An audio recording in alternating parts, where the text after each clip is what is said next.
The following video was pre-recorded on twitch.tv/codedman9000. More information on the stream times at the end of the video. Death. Something the citizens of Shady Acres knows too well. Due to an unknown disease rapidly progressed by the city's expansion rate, and left with nothing else to do, the citizens take to the streets. They rush to the transportation center to take buses to the Chirp X Space Center. Large lines queue for the citizens' chance to escape the planet. The Chirp X Space Center, the last hope, is a place housing the space rocketing program. The city's survival, or even the planet's survival, relies on the Chirp X's Kerbal Space Program to teach us how to fly across the stars. With the help of SpaceX Kerbal Space Program, we will first learn how to fly a rocket. Next, we will learn how to fly in lower planet orbit before continuing to full planet orbit. After learning orbit travel, we only have one more thing to do: space travel. Hello and welcome to a Twitch Plays Along series called Stone to Space. Today we're in Chapter 3, Space Travel. Today we are playing Kerbal Space Program.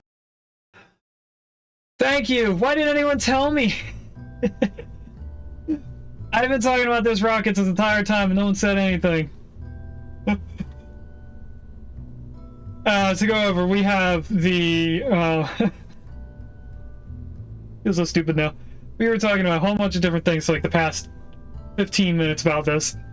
This is the thruster for our space station. We put in the largest fairing that we just unlocked in the last stream. Then I put 2 of these large fuel cells, which is the largest that we have currently. And I was talking about this engine compared to the Mammoth engine, which is wider than this fuel. So there is another fuel we will unlock later on. And as far as I know, the Mammoth is the strongest engine we have currently. I know there are radioactive ones. I'm forgetting what they're called.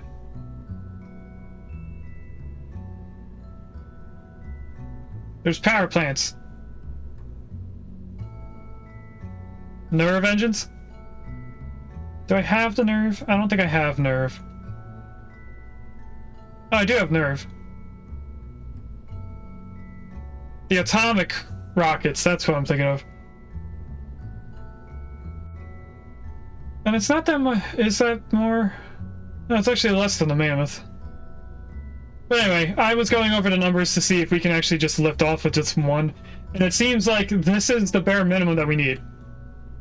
This entire thing can get us into orbit. And nerve is vacuum efficient. Hold on a second. Did I just overlook that number? It does say 60 kilonewtons, but then the Mammoth says 4,000 kilonewtons, both in vacuum. So, in terms of what has the most thrust, I think the Mammoth is still our strongest one for right now. Although the nerve might be more fuel efficient. Because the Mammoth having a bigger thrust does not necessarily mean it's better, because it is larger. It would require heavier weight. So it needs that thrust to push the weight it's probably going to have. So the nerve is probably more efficient on fuel. ISP is the thing you need. ISP. There's a thing to look for that, and I don't remember where. Either way, we're going to know that. I am going to test out this engine to see if we can get into orbit. And then we're going to set this at an orbit of, I want to say low orbit, so about 80 kilometers high. In the most circular orbit we can get. We do have a probe body on this, so we have a probe to move this around. We have RCS connected to it. So we should have full control of this rocket. And for getting up into space, I am going to put 3 fins on here.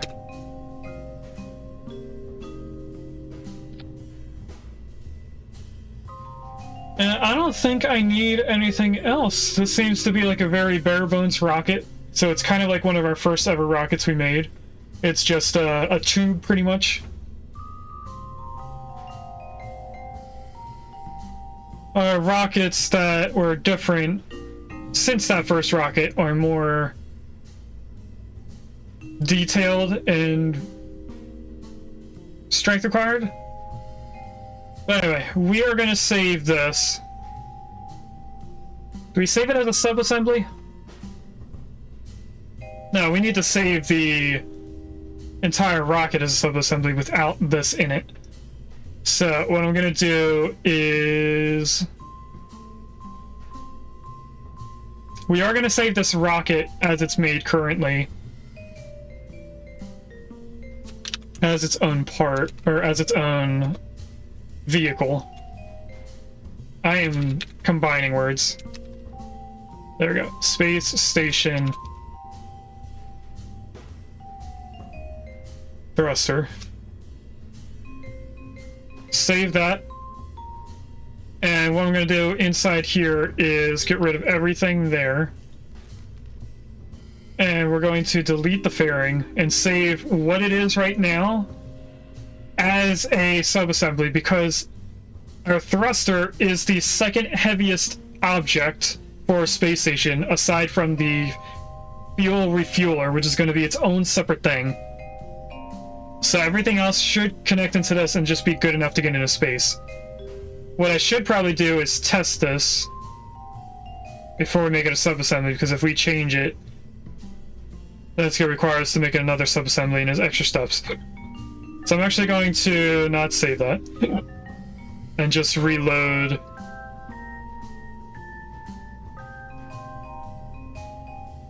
This is our whole space station put together. We want this. So let's see how this does. In terms of our... I forget what these are called. Stages. We want the engine first. Do you want to blow the fairing and decouple at the same time? I think I want them separated. Although it probably won't make too much of a difference. Now that the engine is at the bottom, it actually might not cover enough. So we're going to test this out and see if it does well enough. So I'm going to save this again because it probably didn't save the staging. And let's see how this does. I'm going to expect it to not go into orbit, but if it does, it's going to stay in orbit. And if I turn SAS on, I do get everything but a target vector with this probe.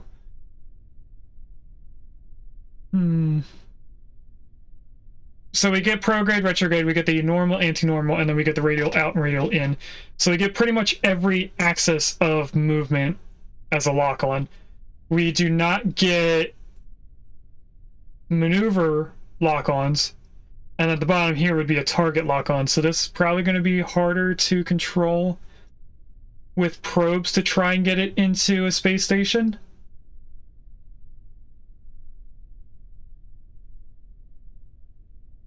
Would it be over the top to add a Kerbal module onto here and use a pilot to get this connected into the space station every time that we send one up, and then I guess transfer them all down? All the pilots, I mean, transfer them back to Kerbal. I could also just hire more pilots and then have everyone stay in the space station until it's completed. And then when we make our shuttle that goes from Kerbal to the station and the station to a globe if we want to land later on, we could use that to bring everyone back down afterwards.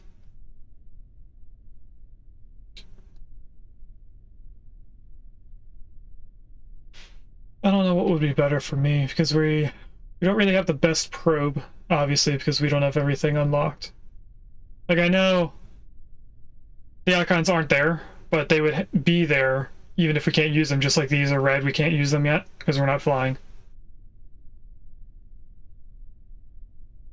Alright, so what we're going to do is we're going to test this to see if it goes in orbit.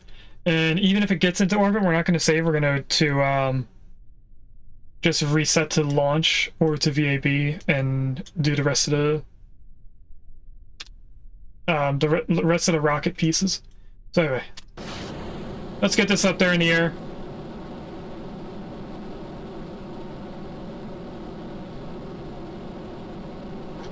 Now it is rotated on the gimbal because the probe is sideways, but the direction should be the same.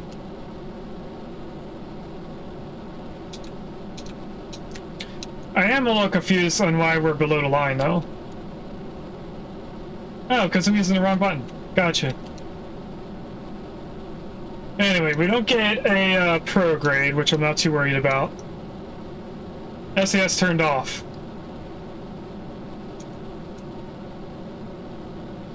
Because I don't have antennas, I think.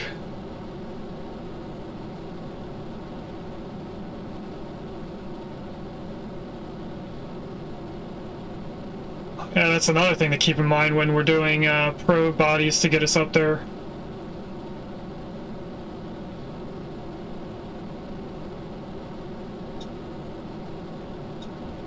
I can't even see our highest point.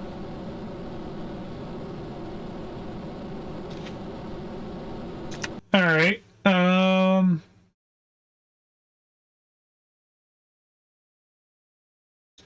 let's revert everything back, and I'm going to load the sub-assemblies.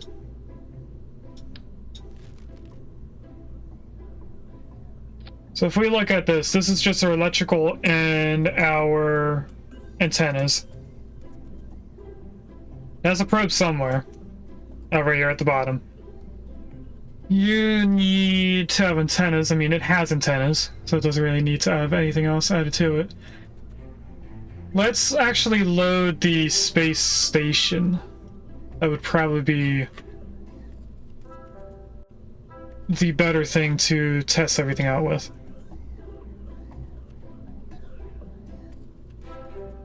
So this is what the entire space station looks like.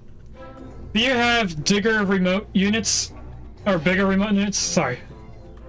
I shouldn't. I don't know what you mean by that. I would assume you mean probe-wise. That's not probe. That's RCS. Why am I spacing out where probes would be? They would be up here. If I do it by size... The largest one we have is the Rove Mate. Octo 2 or Hex 2. I have Hex 1, I would assume. Yeah, I only have one for both. I don't have the second one. How much science is the number 2s to get there? Let's look at the science. Pros would be down here. Or this is antennas. Those are antennas, so the probes are up here. The Hex 2 is the next one.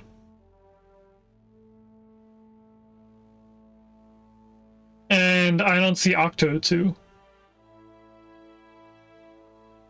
Yeah, that's not Octo. That's definitely Hex 2. Where's Octo? In here? No, that's the new type of fuel, or electricity. We have the other science things.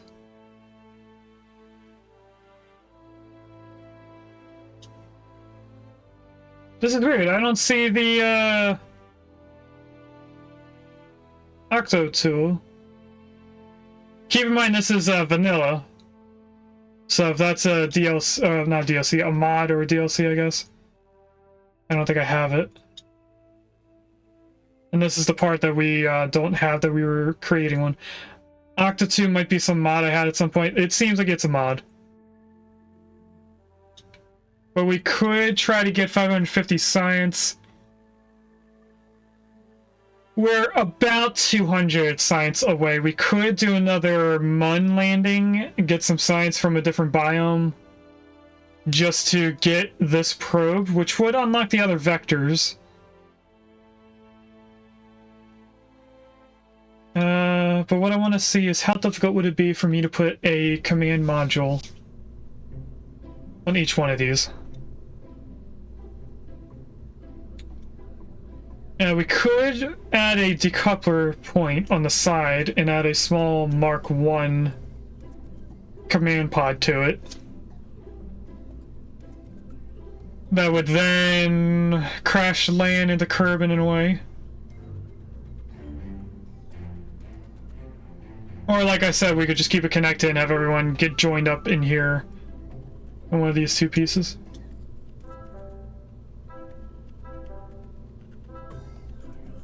What is this weird rocket? This is our space station.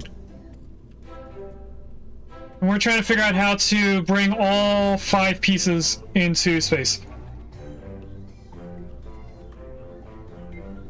The first problem we have is that our newest probe cannot lock onto a target, so that would make connecting these a little bit more difficult.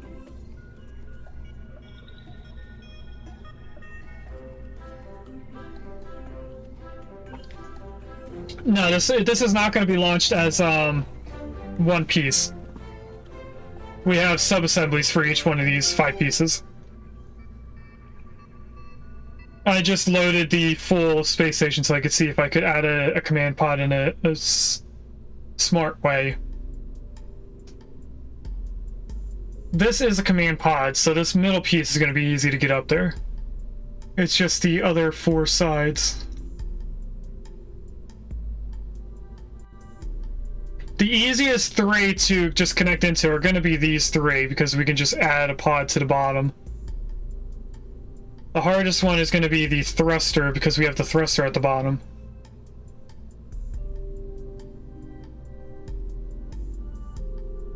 You're going to become the king of pirates then? What do you mean by that?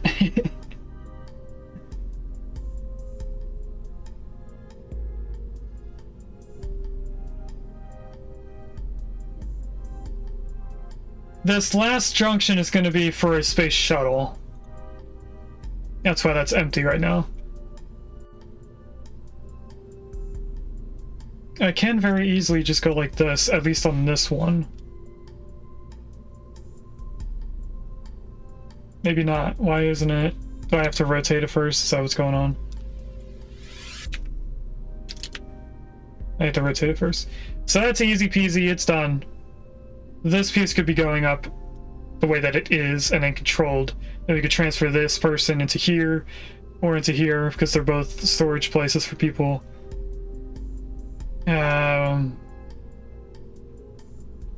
Where's the probe on this anyway? Do we even have a probe on it? No, we don't. I added the probe to the sub-assembly, not to this. Now we could do the same concept with the rest of these.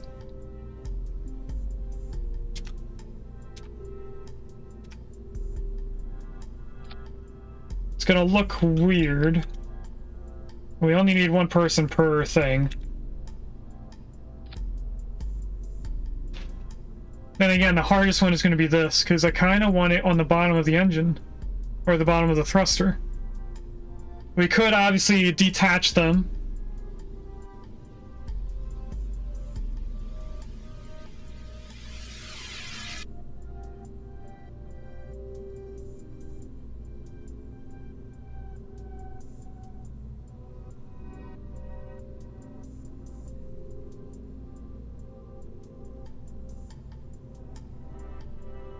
I don't know, chat. What do you guys think? How do I get a, would I call this an aerodynamic pod? Since it won't be on the side. How would I get an aerodynamic pod in this bottom portion? That's highlighted completely now. I think the only way for me to do it is to put it underneath the engine. And then detach it later on or something.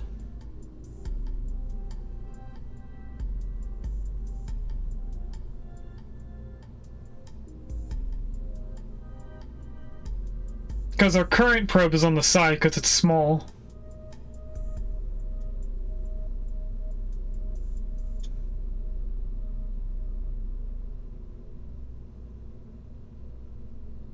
Dock, pod thingy, dock.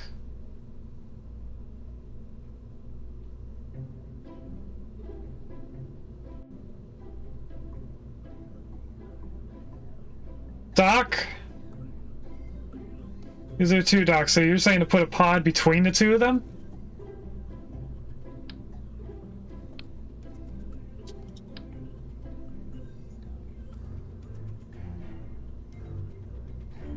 I have to figure out how to rotate this the correct way. There we go. So like that, and then Why is it turning upside down? Like this. Does that still count as being connected to the space station? A pod with docks on nose and bottom, though.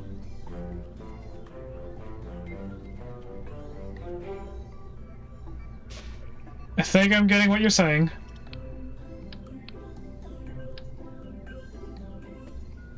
So I would need something. I can't connect them in. Hold on.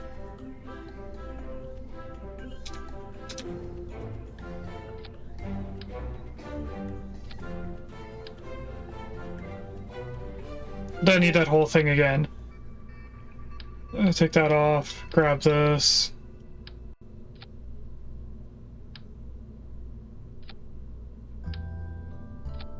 Something like this. Well, it has 2 connection points between, well, surrounding the pod.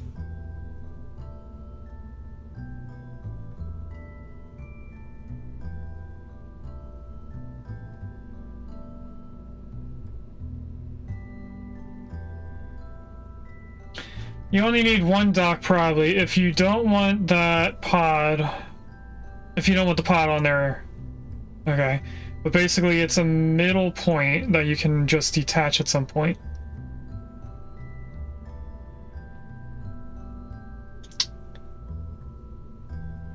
If I were to take this off and take the docking ports off and put this back on the bottom of the pod, we could leave the pod here if this docking port works the way that it's set up currently. Because we haven't used the docking ports yet. This is the first time we'll be using them. Would this still function correctly? And dock this entire thing together? Because if that works, that actually looks better in my eyes than putting the command pods on the bottom. Except for the science one, that actually makes it look more... That way, that hatch is blocked. The hatch for an EVA, I'm not worried about. We're not going to do an EVA with this. I should be able to transfer a person from here all the way up to either one of these 2 pieces without having to do an EVA. Is that the only issue with this currently, though? Is that we couldn't do an EVA? Meaning the docking port's going to work correctly and they can transfer between pieces? That's the only function we need for this thruster.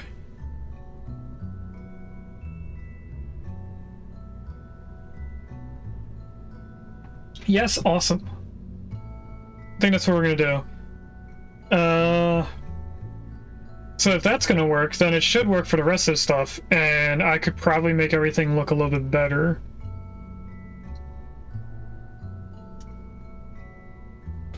Which brings up the question on why I put the Science Junior back here to begin with, if we could just put it here. And make everything end in like an abrupt spot. So we're gonna move stuff around on this. What I should do is edit the subassembly stuff. If you want to get sure, though, you can get fuel ducts. You can take fuel ducts with you, an engineer, then on it, tanks later.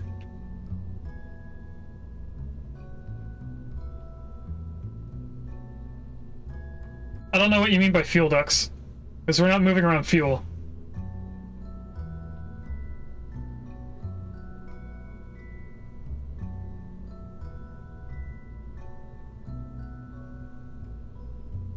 So, I think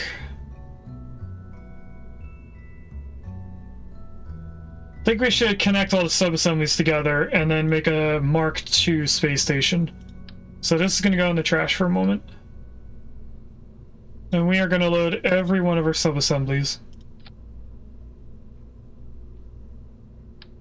Move this up. If there is no need fuel flow through the docking ports / pods, then you have even less headaches. It seems that we don't need fuel flow through the docking ports. It seemed like our engine will still get the fuel from our refuel station just by being connected to it. It's like regular fuel ducts, but they have one flow. They constantly spill the tea. Okay, Slicky. It's ridiculous. Anyway. Click on this. You know, every other time I clicked on the probe, it rotated, and it didn't. That's not the right way. Which way do I want this to rotate? There we go. Grab you. You should connect into here. But you're not. Do I have to click on the probe to get you to connect?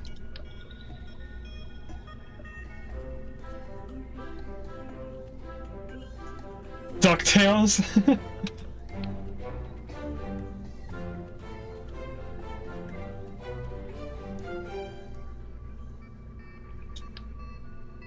I don't know why this isn't connecting in. I'm holding Alt.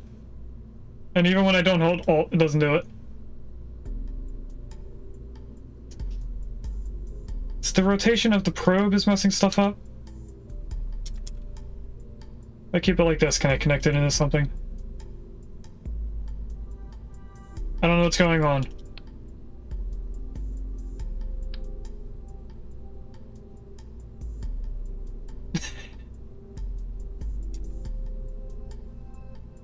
What if I reroute to the top point? There we go. I had to reroute it. That was weird. I didn't think I'd have to reroute. But we're going to take this off because we don't want that probe anymore. And then we have science wing. This we had on the right side. I don't think we need to have it there. I guess I have to reroute everything. Okay. Not too big of a deal. And then this one I definitely do have to rotate the correct way.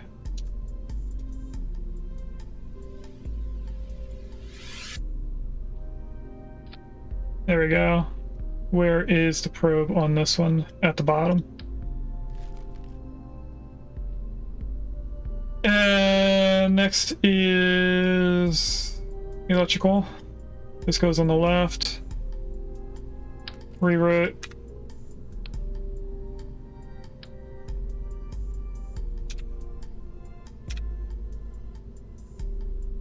Be right there. This probe I knew was on the bottom. And the last thing is the fuel reload. This doesn't look like it should hold. It's going to be in space when it's connected. I'm not launching it like this. I just want to edit the pieces while it's all set up correctly, and then we'll call this Mark II.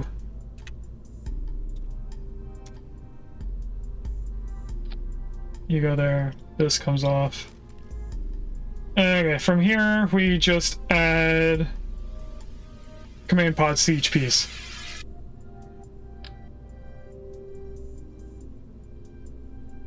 So I am going to just throw this there for a moment. You gotta come off. This has to get rotated the correct way. There we go. And then you.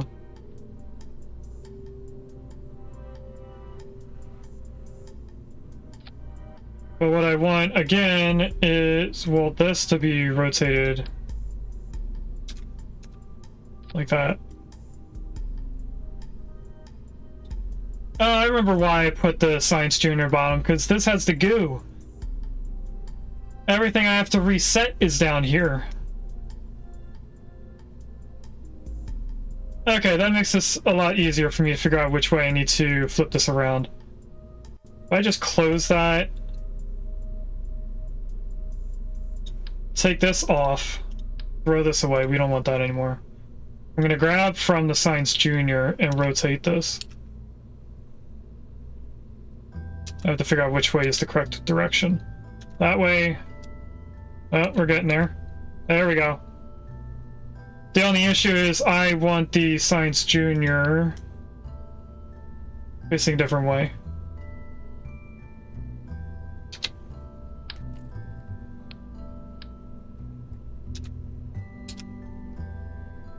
So I want it not like that. Not like that. I want the Science Junior facing up, and then I want these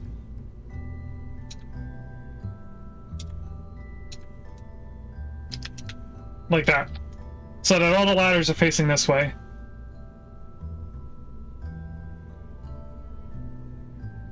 Don't kill me again, please. I will attempt my hardest to not kill you. Alright, next one would be this one, so if I take that off, we'll grab another command bar and throw it in there, and then just throw this on top. Now there's no ladders to worry about. The same with this one, also doesn't have ladders to worry about. I just have to rotate this. I have to rotate this way. There we go. And then the last one here.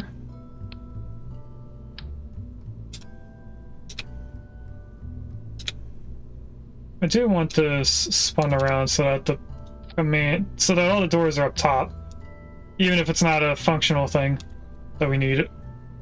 All right, that's where the ladders are.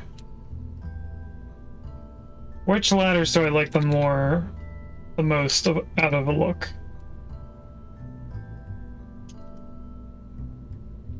Kind of like those ladders more. We'll put those up top. Is this overkill? 100%. Did I get rid of any RCS on here? I didn't, because it's right there. But I'm probably going to have to edit the weight. I'm definitely going to have to edit the RCS because of the weight distribution.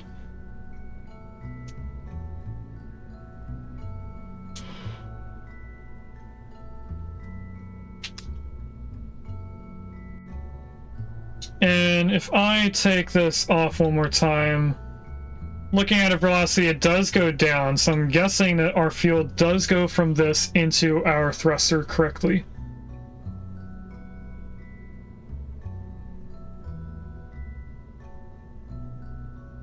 Otherwise, we will have an issue later on, because that was the whole point of this, is to add more fuel to this rocket.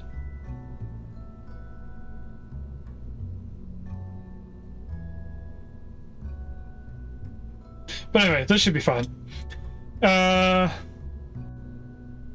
We just need to make these sub-assemblies again. So this is going to be called the Mark II. Super original name.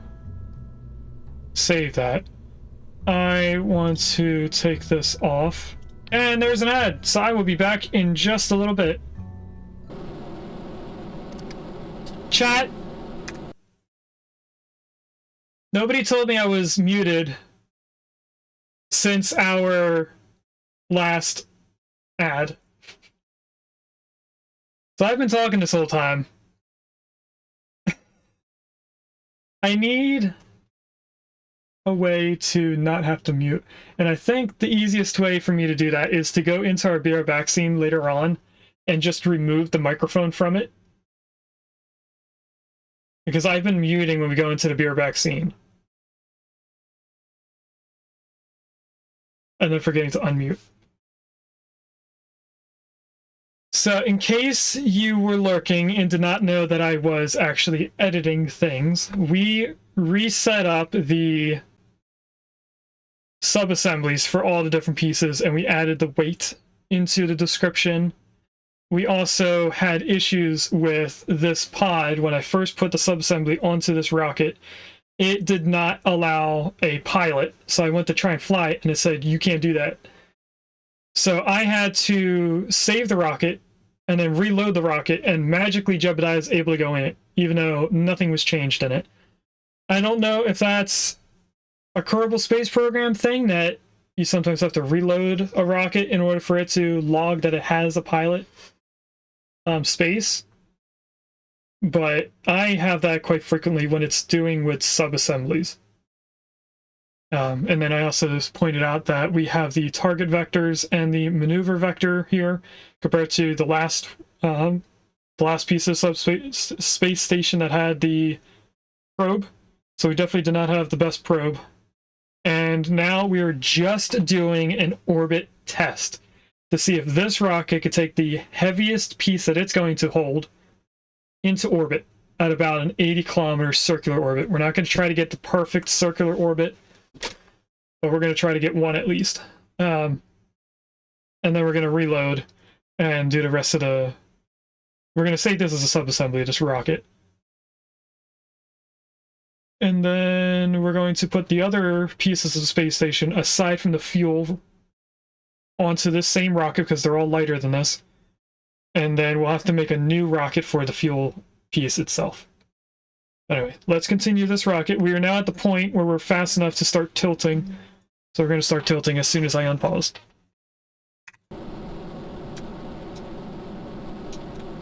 We have a little bit of a wobble. Not too bad, but I could probably use a fourth wing so that we don't rotate as much. Because it would give us, we are not going 90 degrees. I thought we were going 9 degrees. That means we're rotated the wrong way in terms of how this blasts off. Which way do I have to go to 90? I have to rotate to the right. I want to make sure this rocket blasts off the correct direction, at least. So what I'm going to do is put a random fin right here in the center so that I can see the direction that I'm rotating it. That's the wrong way. That might be the correct way. I'm going to leave this on because we're going to have to reload this. If I launch this, which way are we looking? I want the 90-degree turn to be on the right, not the left. If it's on the left, we just have to rotate 2 more times. It is on the left, okay. So I want the fin on the right side. There we go. Take that off. And just to make sure that we don't have a wobble when we're going up, I am going to turn this on 4-way symmetry. And have 4 fins instead. Save this again. Start another launch. Because I want a equator orbit.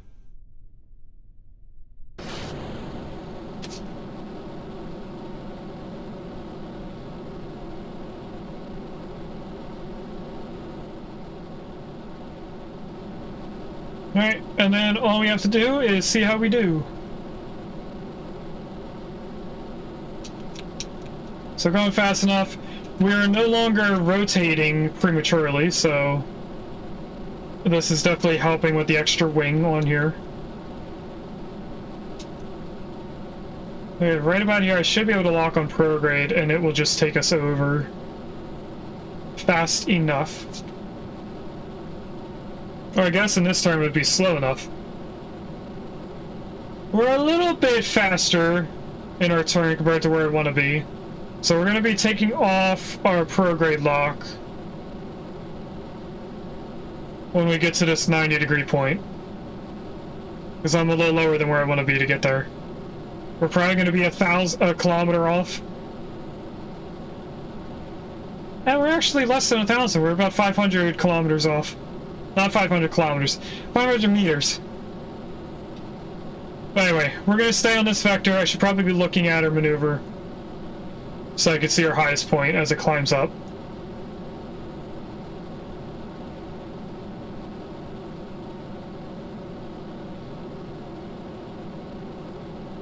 We're almost up out of the atmosphere on our highest point, which is right about now on our highest point, not where we currently are. Or else we'd be having no heat issues going on right now.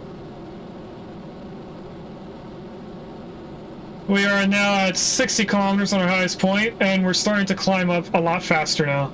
That's 70, I'm going to go to 78 and then stop. And then I'm just going to slowly make our way over to the 90-degree point. We have a little bit of fuel left.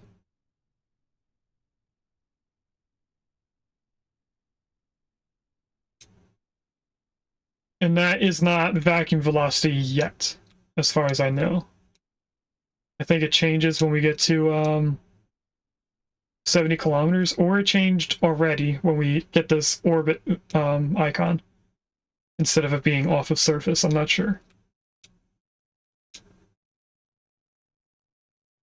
But either way, let's do a maneuver and try to get us into a perfect elliptical. Not a perfect elliptical, a perfect orbit. The best I can do. And I'm just going to look at the periapsis number. I'm not really going to pay attention to where the line is going. That's a negative 12 if we go down. Now we're in the positive on the peri. 30, 40, 60, 71. I'm going to stop at 73. We do not have enough speed to get into an orbit.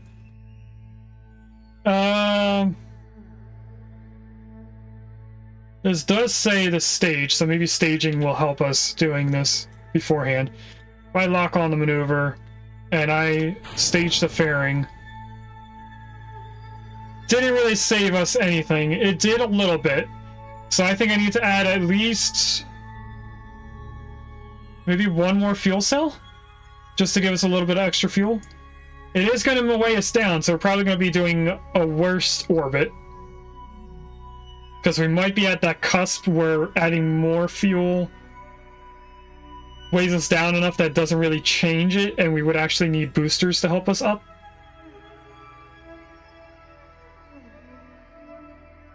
Taking off the fairing did help a little bit, in case it wasn't very visible. I think we were closer to G in red, and now we're at the F in force. Okay, so let's revert to vehicle assembly and add at least one fuel to this. So I'm just gonna take this off and grab this, put it there, put this back on, and then of course bring this up so that the engine's not in the ground. Although it probably doesn't matter when we go to take off, it'll just load us the correct way. This does give us, I think maybe 200 velocity? 400 actually, wow. I wasn't expecting that much. I thought the weight would actually affect us more than the fuel is. Anyway, let's take this out. Do another orbit test. Because if this actually stays working well, we might as well use this rocket for the fuel and just add boosters to it. If that's all it needs to get up there, just a little bit more push.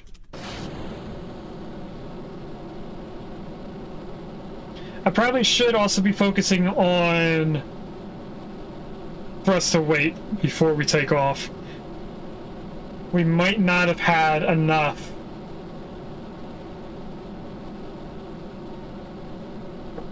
It did seem to struggle when it was first taken off.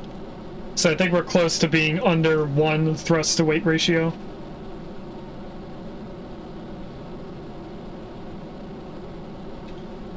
Alright, there's 50 meters per second, so I'm going to start bringing our prograde to the right. Welcome in, Glow! That's a cool emote I haven't seen before. Is that a dolphin? With sunglasses? That looks really cool. I am doing well. How are you today, Glow? We have had many stream issues today due to streamer error. I may have been muted, and I may have been on the wrong scene at 2 different points of the stream.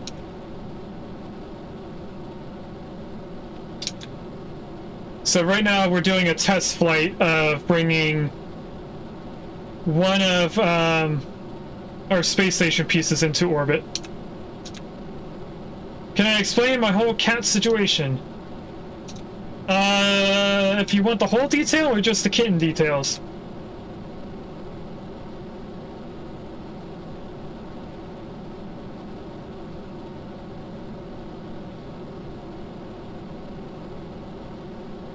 I'm waiting just in case there's a little bit of stream delay when I ask the question. Who is the mama and how did you get the kittens now? Okay, so Mama Cat was a stray cat that was just outside my house. When I first moved in, I don't know why every time I try to move the rocket, we're going to the prograde vector. Anyway, let me pause. That'll be easier to explain. When I first moved in April of 24 into this house, I found a kitten, or at least a small cat, outside. So we started feeding that cat.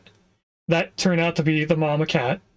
And that cat has to be at least 3 years young or younger, because she was almost indistinguishable from a kitten size. So it was, if there's like a teenage shape that you guys can picture, she was more of a teenager when I first moved in last year. And I don't know how long in age that would be. So she could be less than a year. She could be a year. Well, she has to be a year now because it's past April again. So she could be 2 years, she could be less than 2 years, she could be more than 2 years. I have no idea how old she is. We haven't really done anything to test her on how old she is. But we found maybe 4 months ago that she had 2 kittens with her at one point. They have since gone away. And these kittens were already after like weaning portion. So they could have been eating solid food. So we're not really worried about those 2 kittens that we don't see anymore. We saw them for about a week, and then when she came back, they were no longer around her. So I think they grew up enough and they're on their own, outside, wherever. But then at the end of last month, we noticed that Mama Cat was pregnant again. And it is now a week and 1 day since we noticed she gave birth. Last Sunday, literally 7 days ago, we went out shopping after noticing that the day before, last Saturday, she did not come for dinner at all, which was rare. She usually came 2 times a day, not always at the same time of day, but she always came for dinner and breakfast. And she didn't come for breakfast that last weekend on Saturday. On Sunday, we went shopping, we came back, and I went to go feed her because we didn't see her in the morning, so I just went to check. She was outside. When she walked in, she immediately did not look pregnant, so I knew that she gave birth. Like, the stomach for a cat was completely gone, no signs of being pregnant at all. And that day, I think around dinner time, we fed her again, and my mom watched her walk into my shed. So we found out that the kittens were born in my shed. We have an umbrella that goes inside a outdoor table, you know, like in the center. It's an umbrella table. We don't have a table, we just have the umbrella, so we have to get the table for it. But that was folded up, and she went in the bottom of the umbrella in the cloth and gave birth in the umbrella. And we gave her about a day or two because we wanted her to relax after giving birth. And then I found out that the weather was going to be 90 degrees Fahrenheit or above 35 degrees Celsius. So we decided to bring all of them into my basement. Mama Cat gave birth to 6 healthy and moving kittens. 4 of them look like her with very slight differences. 2 of them are pretty much a tuxedo that's gray. So my cat is a black tuxedo. Those 2 kittens are more of a gray color. And they do show some signs of her stripes, but they're more of a gray full color. So, so you feed a stray cat plus you have your own cat too. Yes. So we are currently feeding 2 cats. At some point we will be feeding 8 total because those kittens are at some point going to go into solid food. We don't know exactly when, but the newest update, which I don't have pictures for, is that the kittens are starting to open their eyes. They're a week and a day old, and one of the kittens, I can actually see their eyeball. Right now, it just looks like a pupil. It's alien looking. It's just a black eyeball. There's no white to it at all. So they're not fully prepared to see yet. And when I found out that that one kitten had its eyes open, it was when it was stumbling over its siblings trying to find Mama Cat to feed.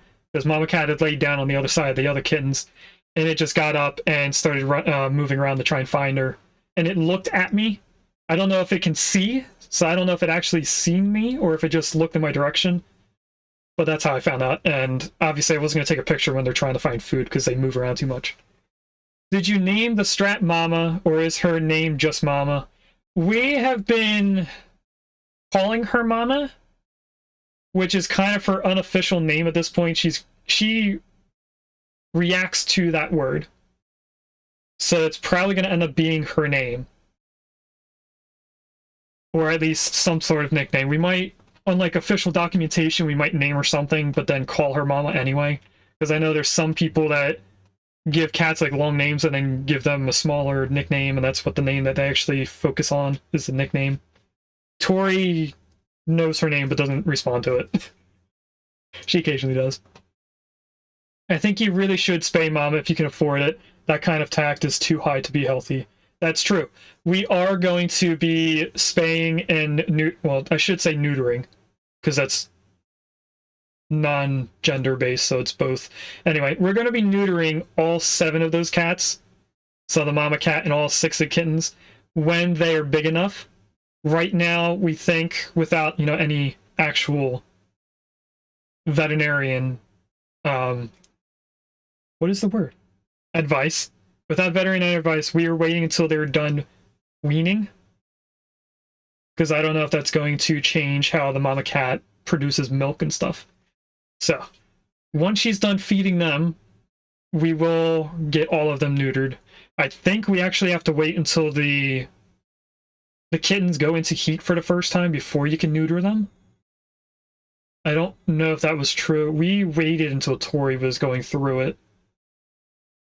We pretty much didn't neuter her until we got annoyed with her meowing every month. I mean, you probably can get halfway sound advice from AI if you're curious. That sounds about right.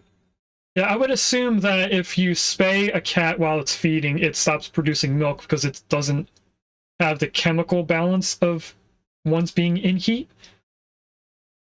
I'm not sure. The kittens, I know, they're way too young to get spayed. They're still developing their body. Right now, I can't tell their genders at all. They all look female at this point. Nothing is very noticeable. Mom tried to look, and she says that some of them look visibly male, but when I look, I don't see a difference. Anyway, let's get back into this. Because I have to pull very much to the left to stay away from prograde.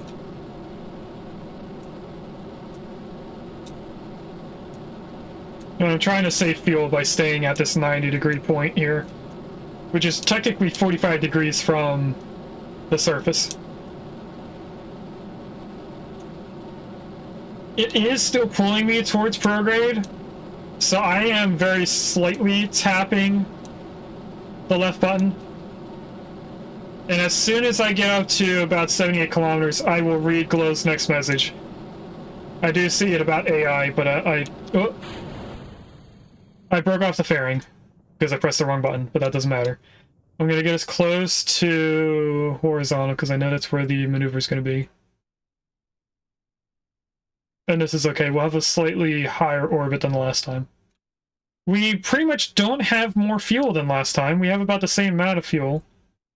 So we are at that point where more fuel does not mean more distance, because the weight of the fuel pulls us back. We might have a little bit more velocity, so let's try and do an orbit that's mostly circular. And then we'll see if that gets us where we want to be.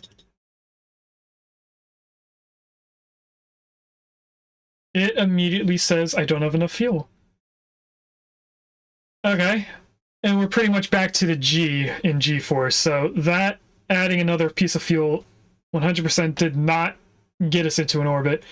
We're going to have to add boosters to the original one with only 2 pieces of fuel, because there wasn't much of a difference.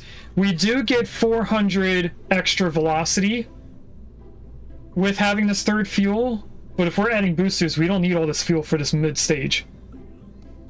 KSP players talk in their own language. Prograde, Apoapsis, TWR, we're like a cult. That's true. I try to stay away from those for anyone that gets into my YouTube videos. Even though they're streams, I don't expect people to watch them, but in case they do and they want to know what I'm talking about, try to stay with highest point and lowest point, same saying apoapsis and periapsis. Anyway. Nah, way too late. You're one of us now. Oh no.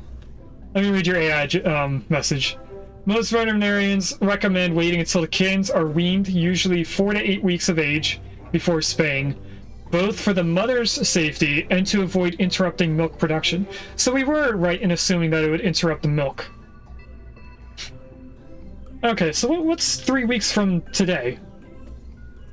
Is that November? Not November, September? That would be September.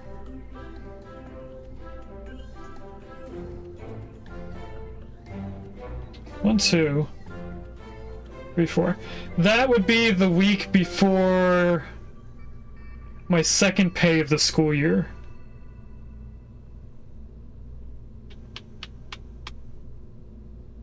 Okay. I'm actually going to write this down so I don't forget it later on.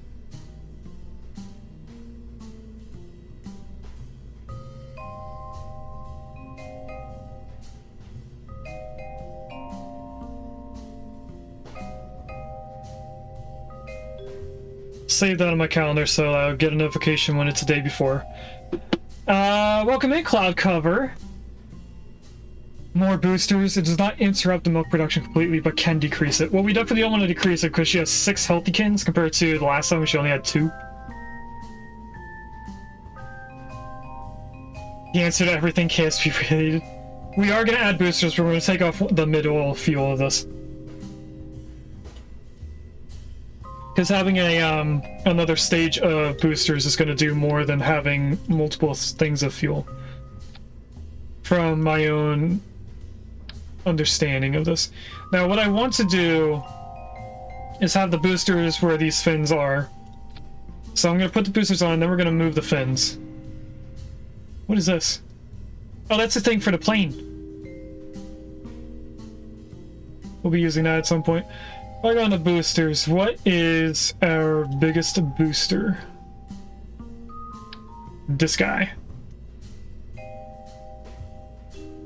Add you on the decoupler. Oh, I didn't put this on two-way symmetry. Can I grab that decoupler? There we go. Two-way, there we go. And then I need a nose cone, which is aerodynamics. And I prefer these when I can use them. They actually seem too small. That's too big. That's just right. I like the curved tubes. Like if I put it here, you could see that it's curved inwards compared to being a triangle. But we don't have one for this size. And what I want is these boosters up higher, so we're going to move them. I am going to add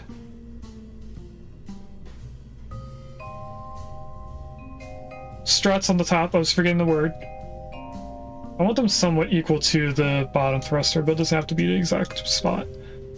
So let's grab structural, this guy. I want to put snapping back on. You to here. That should be good. I do want them both going off at the same time, but I want the staging of the decouplers before that. Did this give us more thrust? It did! We have more velocity is what it was meant to say instead of thrust. Last we had was 3,100 meters per second. We now have 4,200 and change. So we'll call it 4,300. 4,300 meters per second.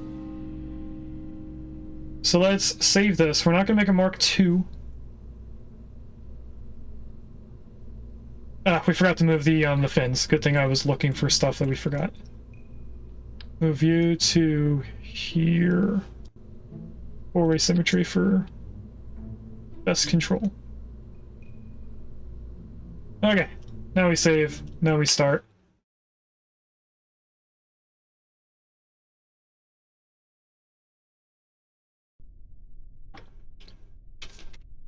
SAS, full throttle.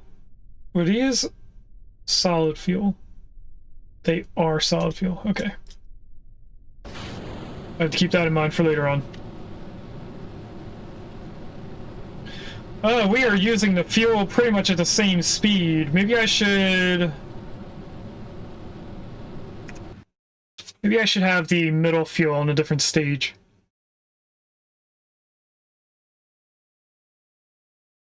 If we're using the liquid fuel as much as we're using the solid fuel, we're going to have the solid fuel pretty much when we're in orbit. I don't want that. Although it does say there's a bunch of velocity after we break them off. Let's go through with it. We are a lot faster now, so I have to start turning at this point now. Did you cut back the thrust limiter of the boosters? No, I did not, but I could. I like to put them on at full throttle at first, and then we just change it later on. We might get too much air resistance before we even get up where we need to be. I'm also not at the right tilt yet.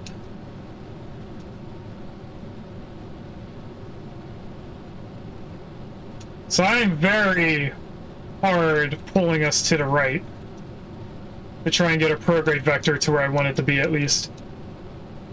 And I want us to stay right here.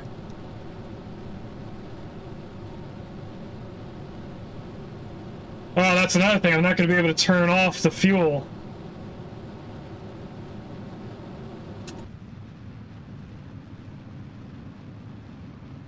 For solid fuel.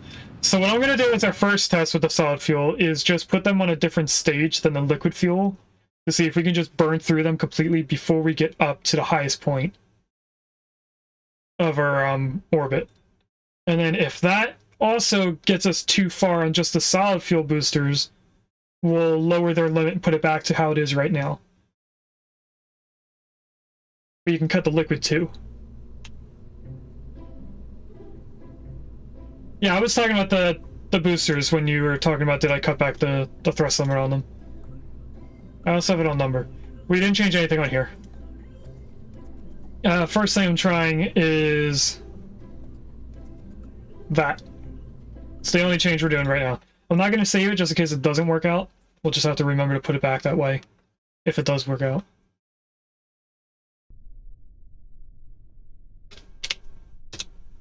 I just realized I could have just reset the launch if it wasn't something I was going to save.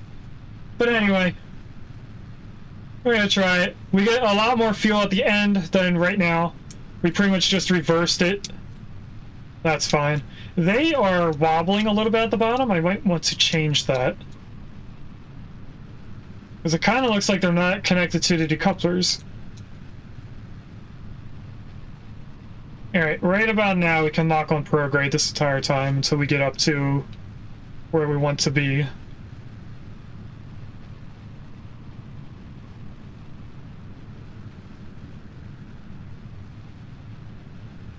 We definitely are burning through the fuel faster than before, which is good.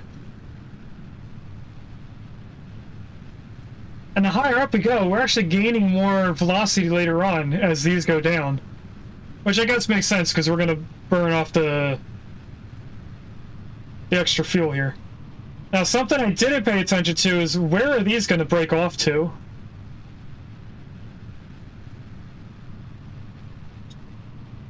Because they might end up hitting us on the way down, especially this one being up top. So we're going to see where these break off. This is working better in my opinion. We are pretty much in an orbit. That was a very tight needle thread there. I'm going to add the sideways separators. That's a 78 highest point, so that's where I'm going to keep it at. Yeah, Cloud Cover, I agree. I do not like how close I was to hitting them. But anyway. Let's see how good of a perfect orbit I can get with this. We haven't even tried to get into an orbit because we found out that we don't have enough fuel beforehand. And I'm just using a maneuver to see if I can get close to a perfect orbit. Alright, that's 72 lowest, 85 highest. I am fine with that, and we actually can get into that orbit. So let's try it. We're going to break off the fairing.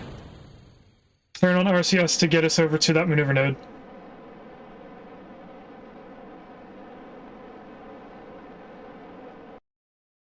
Having the RCS up top does help us rotate a little bit faster. It's going to be more of an unstable rotate, but we'll be fine. We have about 17 seconds before we have to start burning, so by the time we get to there, we should be ready to just start going.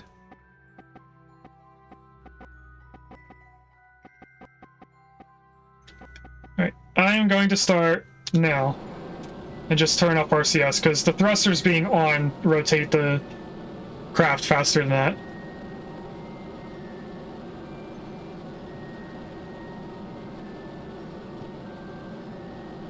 Now, I'm not going to focus about where our highest point or lowest point is.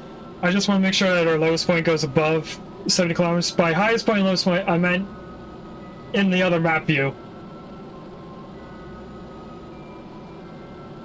I want to know how much fuel we have left over after we get into the orbit, so that I can put this into effect for the fuel refueler portion, which is our most heaviest piece of our space station. Right now, we're putting in orbit our second heaviest spot. So this rocket that we have currently can put up the other 3 portions, including the main control panel. We don't have to change anything about it. We'll just have extra fuel left over in the end. Which brings up the point that this rocket doesn't really have to connect into the main control center. It could be just part of the main control center. And that's in orbit.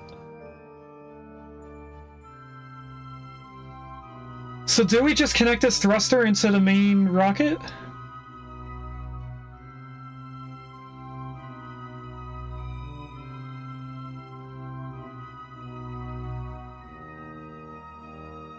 I don't know.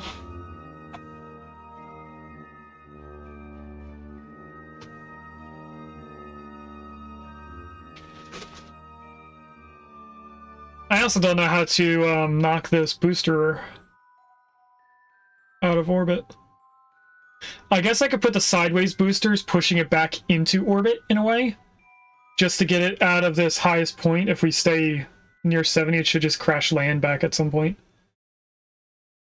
I'm still debating on if we're going to move this thruster to being part of the main control center instead of it being a decoupler portion. Although if we keep it being able to decoupler, we could switch it out for a different rocket later down the line. So I think we are going to stay with this. But now that I know that this rocket works, and we should keep it on the separated fuel system here, we're just going to save it as a subassembly. This rocket is saved, so I can change things about it. We want to take everything of that off and save this as a subassembly.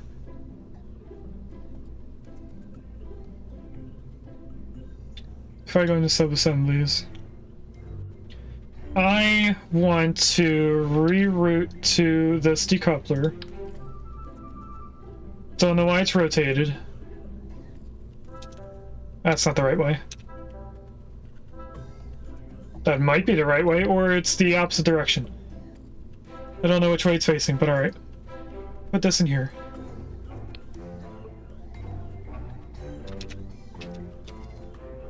Station? No, in space station. Orbit rocket.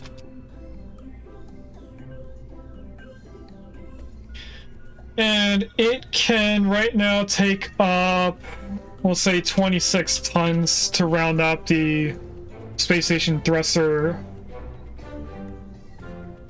amount. And all we have to do is just take this down and grab our main body and add that in, but we need to reroute the main body to being this. Don't know what's going on here.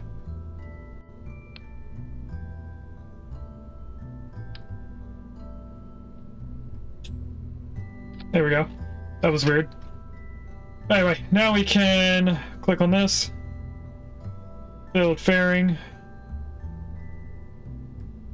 You too there. Then I want to go up a little bit, and then I just want to go... Do we go in like this? Can I do that? I can do that, wow. So they can see where they're going. That's cool, I didn't know I could. I thought it needed a point to the top. Alright, that's neat. And then we are going to save this as...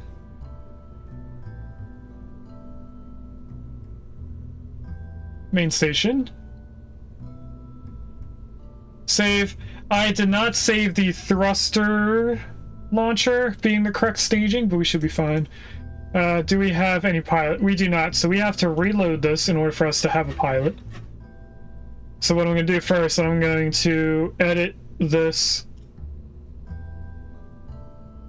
and save the staging since we know that it's pointed the correct direction. And then reload the main station. We should have a pilot in there now. We have a lot of pilots.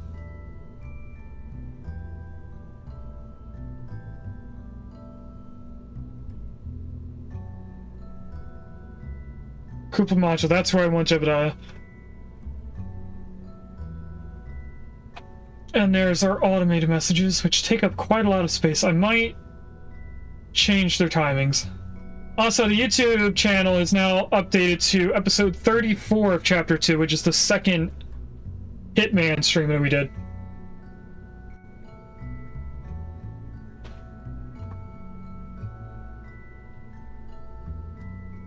Alright, let's see if this is facing the correct direction.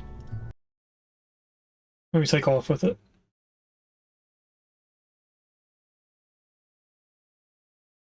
We're also going to have an ad soon-ish. I want to say 5 minutes from now we'll have an ad. Maybe less than 5 minutes, who knows. If I look, we are rotated the wrong way. So I need to rotate once to the left. Just so that this is saved going the right direction when we take off. I want to rotate the ladders away from us. That should be the correct direction. Did I do it right first try?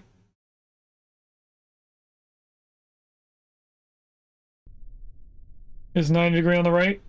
Oh, it's below us. I had to do it twice. I did go the right way, though. Alright, one more time to the right. Just in case we want to send this up later on.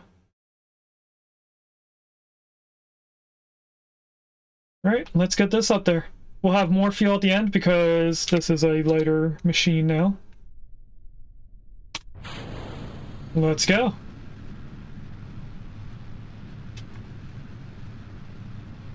Oh, wait. I forgot they add the extra boosters to push these away.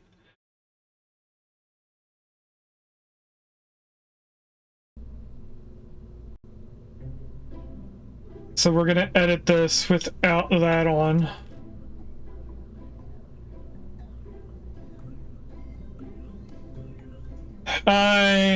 What mushroom thing are we orbiting?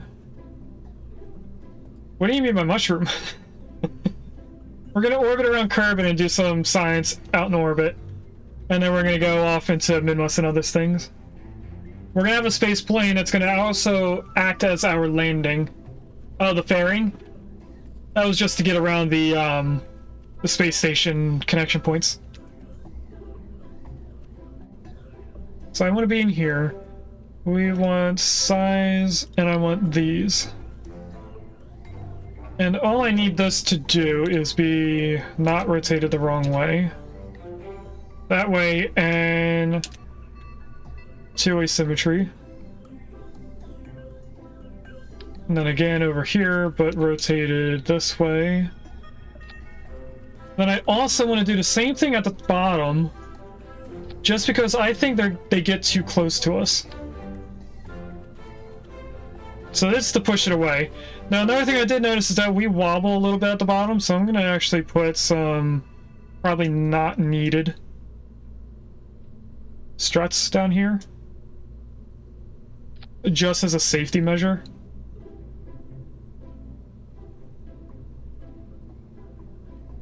Alright, now this is going to be reassigned as the sub-assembly. I just threw it away. Okay.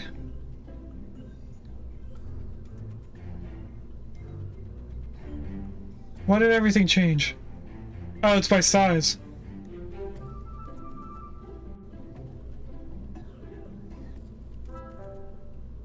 Orbit rocket, that's what I want. Why is it down in the ground? Alright, we have to do all that stuff again. Not too much of a big deal. Let's do the struts since we're already in that tab.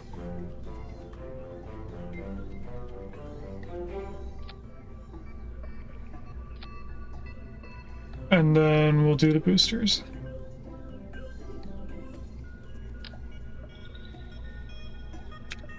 Oh, I also just remembered that we wanted to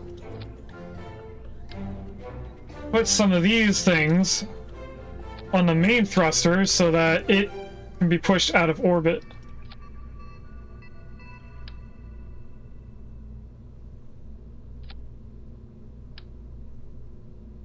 So if I just go like this, like four-way symmetry, that'd probably be enough to get it out of our orbit before it goes off, but just in case, I'm gonna add a few of these.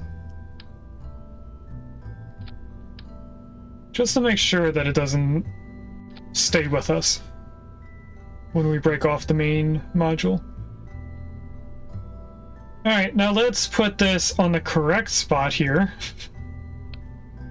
And this is called Space Station Orbit Rocket. There's our ad. I will be back. I'm going to name this while we're in our ads. And we're back. So, what I did is just the fairing. I also changed the thruster launcher so that it's the same rocket, so we don't have to do that later. What I should have done was probably change the staging here for all these before setting it as that next rocket, because we're going to have to change settings on that as well. But I digress. We need to set up all of these to be in the correct staging.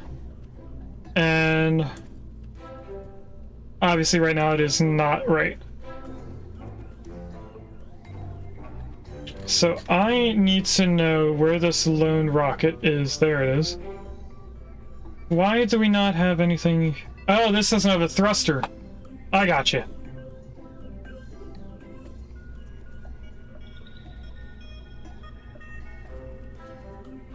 So this should be here with these two.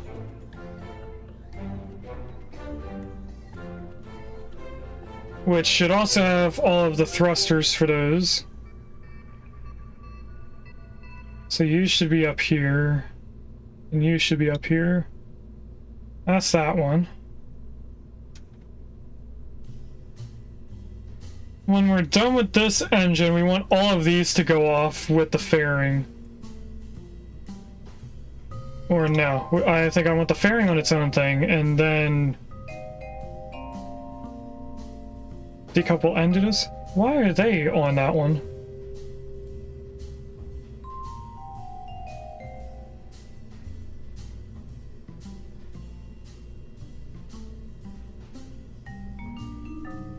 Something got moved around.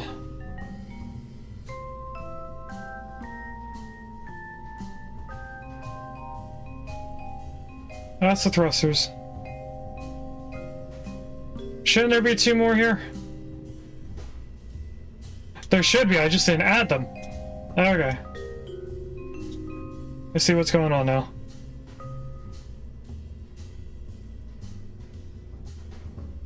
So again, I'm gonna have to save this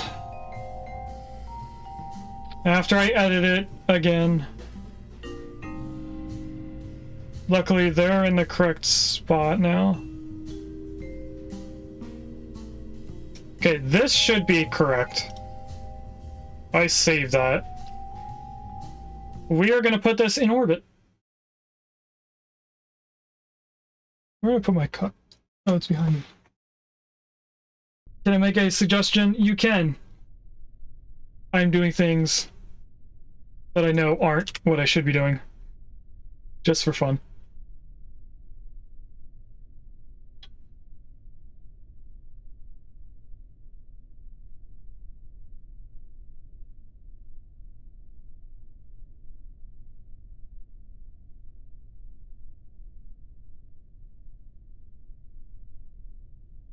I don't want to take off just in case your suggestion is something I need to change.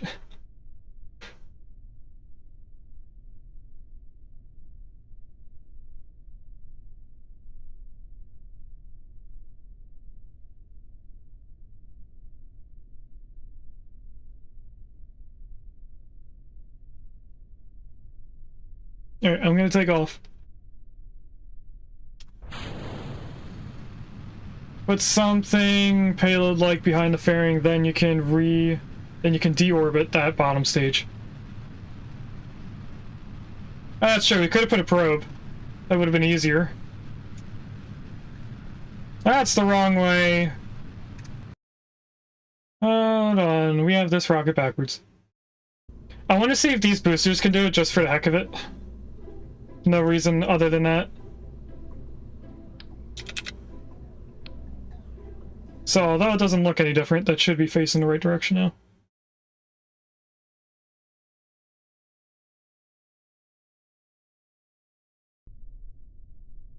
Because I like looking this way and going to the right. Visually.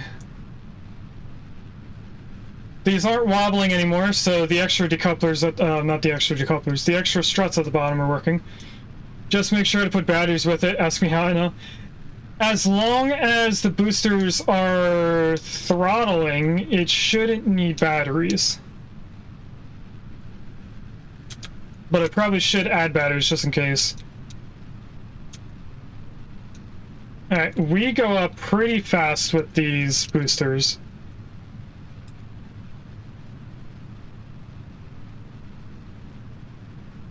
Actually changed our angle a little too early there. So we're going to stick here for a little bit. And now keep going with prograde. Because they're pretty much where I want to be. Which is right about here. I do want to rotate a little bit. And what's our highest point? I know we break off the boosters first this time. We will have them shoot off in different directions. This looks like it doesn't have the boosters on it at all.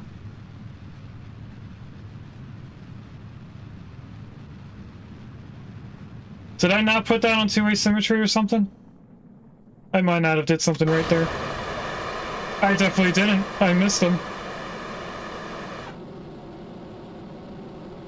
Okay. We'll have to change that a little bit. And that right there is a 78 highest point. 78 kilometer highest point, I mean. For right now, I'm going to lock you on prograde. So you should change in the direction I want to be going. Maneuver.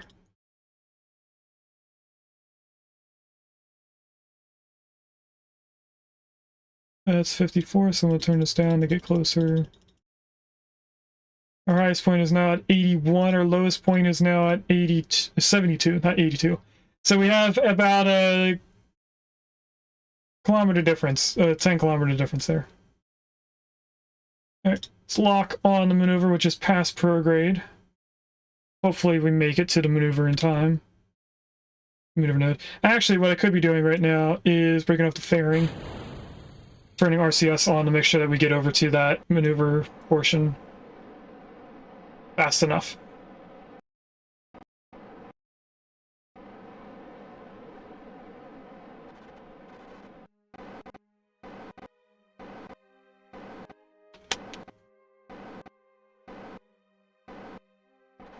Oh, it is a little wobbly on the top part. Maybe I should have put some struts on here to make it more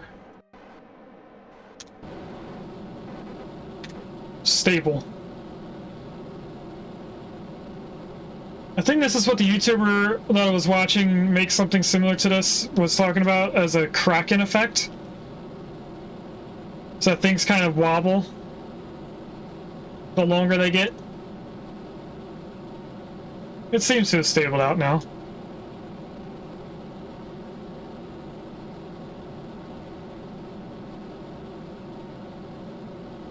We should have a lot of extra fuel afterwards that we could make this easier to connect to later on using math. So I'm going to keep this booster on for a little bit. I'm not going to break it off right away.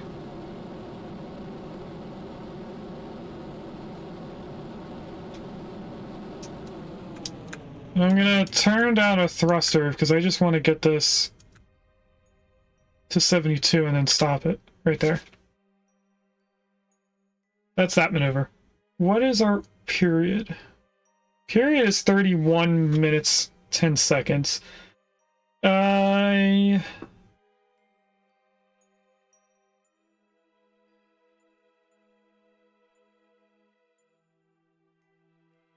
look, I'm a cool kid now.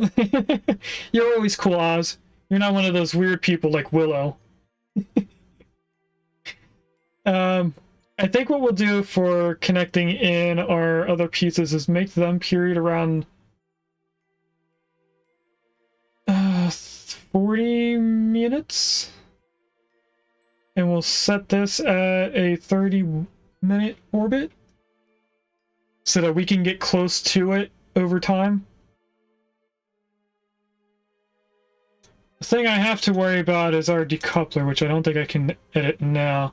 Our decoupler is going to put some propulsion to our main thing here. So what I'm going to do before we all stretch is just break this off, because we're going to use RCS to slow us down into that 30-minute period. Hopefully it doesn't bring a periapsis below 70 kilometers. I think it might. We're going to try it. We're not going to save just yet, but I am going to stage. This is breaking that out of orbit, hopefully. Wow, that actually broke very quickly. Who knows if that's in orbit or not. I do want to turn SAS on. And I want to turn RCS on. Because I had to figure out which way we are going to change our direction. Now, I put this on a normal node because that's kind of how I want the rocket to stay later on. So if I just take us off that, RCS won't keep going. And all I want to do is change our period. So just by messing around with RCS, which way do we have to go? In terms of how the rocket is stationed, we want to pretty much go up in terms of my controlling. Does that change the period at all? It does.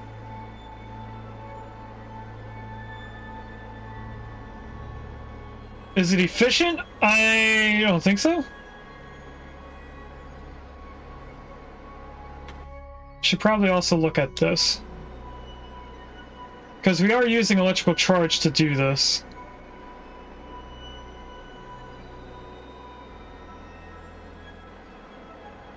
And this isn't very fast. If I speed up time, I can't use RCS. Okay.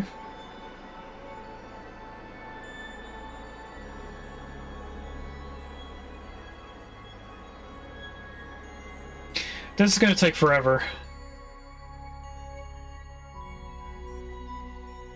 We're also about to not be in orbit height. So I think I might want to redo this again, editing the rocket one more time, so that we can get an 80-kilometer height and then mess around with the timing period, which is going to be more than 30 minutes.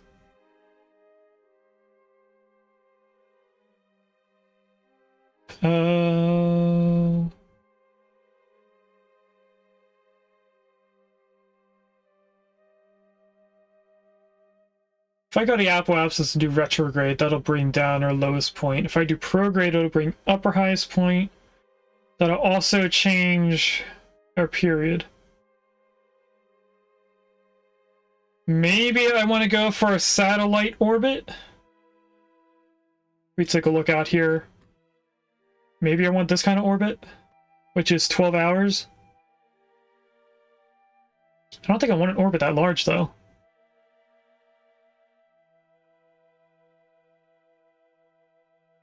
This should be MUN. It is.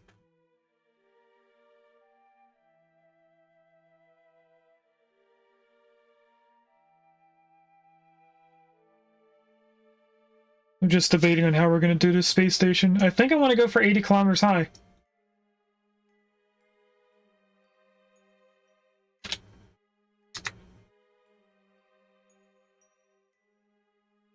Can I somehow lock onto this? No, I cannot, unless I go into tracking station, I think.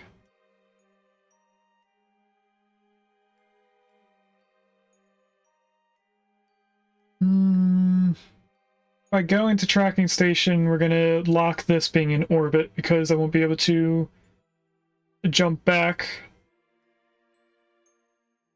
So yeah, we are going to reset. Do some minor changes. First change right away is take off the propellant here. And then make sure that we have the boosters here that I wanted. Which for some reason, I put these on, but they did not save where they should have.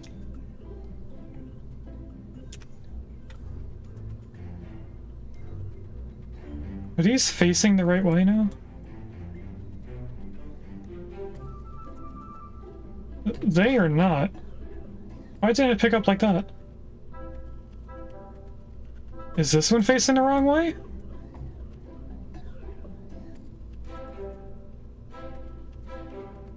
No, it just says... Oh, I see what I did.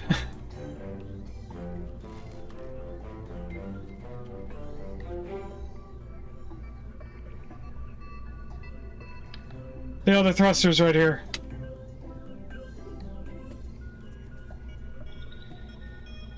So it went off of the main rocket instead of what it was supposed to be going off of, which was just this one. So if I put this here,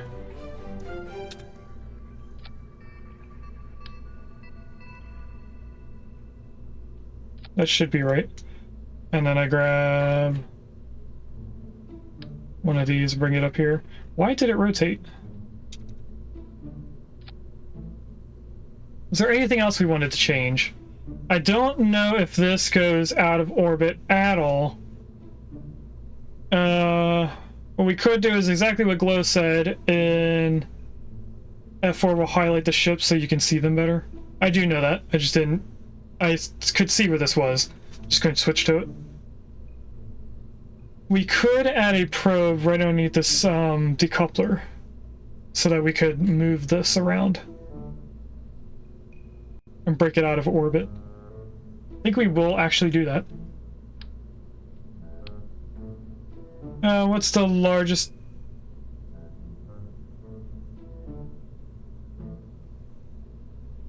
I all of a sudden have the Octo 2 probe.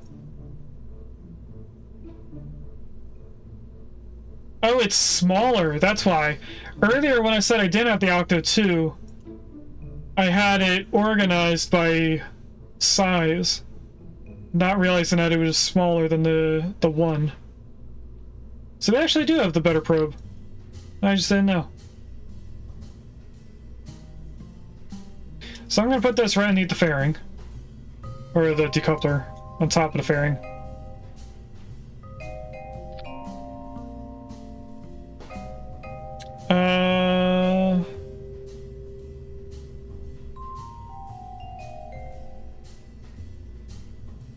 Trying to think of a better way to do this, because we're going to want a little bit of battery.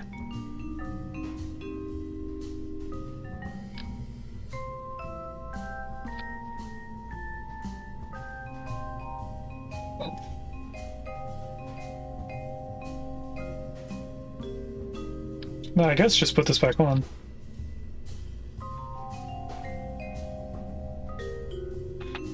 And then we have to redo the fairing. I don't think anything else was messed up here. Actually, there were a few things. You need to go up here. No, you don't. You need to be where you were. You go. This rocket goes. All of these separator things go, and the decouplers. Next stage breaks off the fairing. And what I wanted to do was add some stability.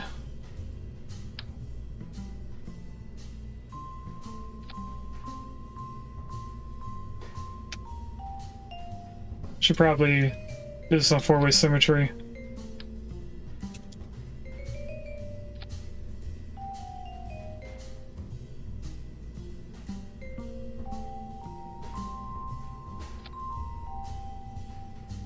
To help with this cracking, or being a kraken before we break it off.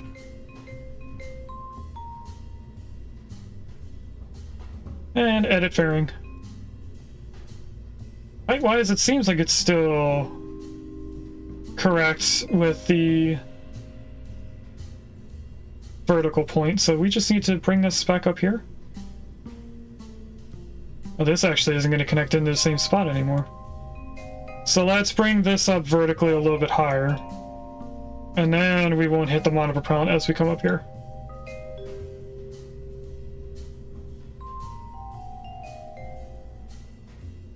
Maybe we will.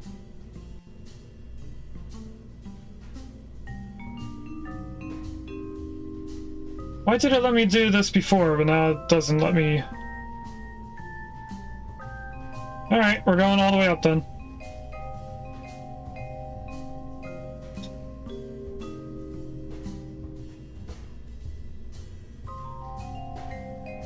Not sure what I was doing wrong there. But anyway.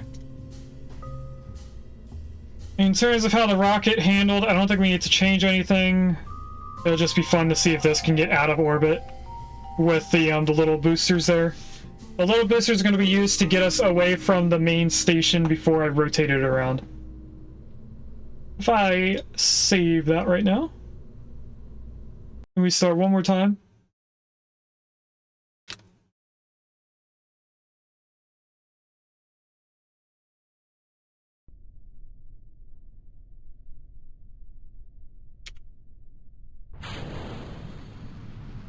Already rotated the correct way, so we're just going to take off. And start tilting us.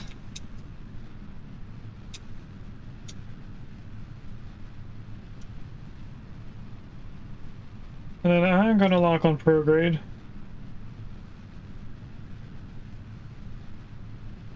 Because I think prograde is going to change enough for our height. I'm going to get ready to lock off of it, just in case. No, we're doing pretty good. We're pretty close to where I wanted to be at that line above 60. So by the time we get to the 90-degree number, we should be around 10 kilometers. It won't be exactly 10. It might be 11. It might be 9. It's definitely going to be more than 10. I am not liking where we are. Let's just put me right here.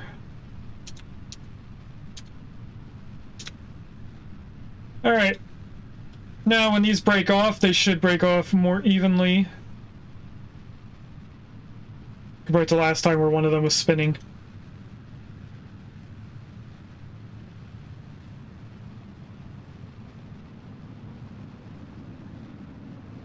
And there they go.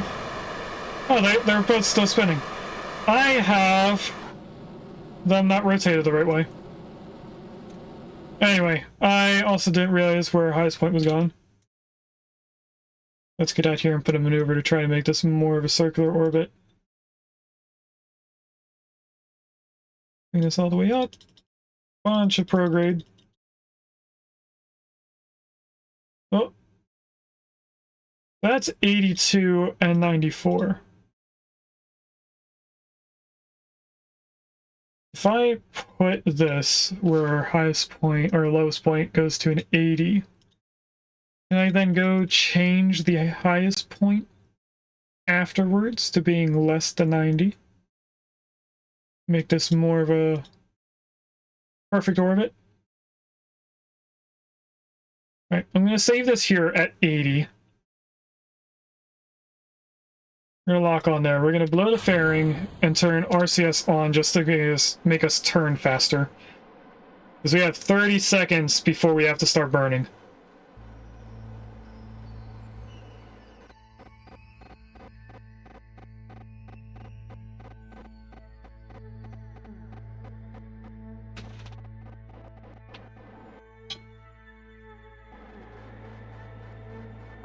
We do have a lot of fuel right now for some odd reason.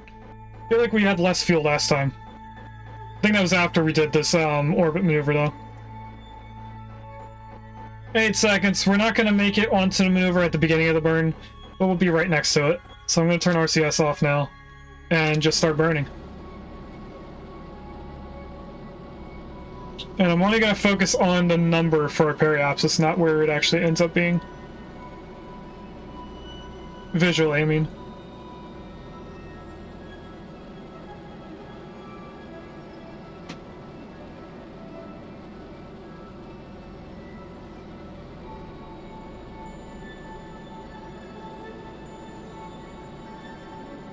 We're within negative 400.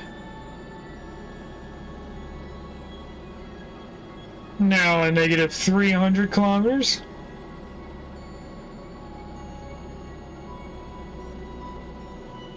This seems slower than last time. That's negative 200, I mean. Negative 100. We're about to be positive in a few seconds. So I'm going to turn on the thrust. We are now positive numbers. That's an orbit capture. I'm just going to keep turning this down until we get close to that 80 because we are climbing fast. 76, 77, 78, 79, 80. I'm going to stop right there. Alright, let's go to periapsis and try to bring our highest point down to 80.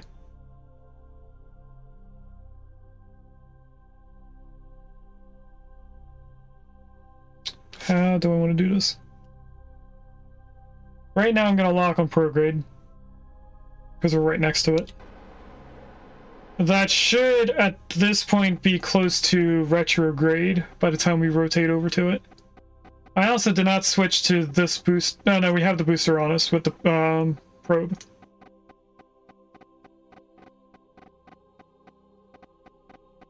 This takes quite a while to get rotated that way.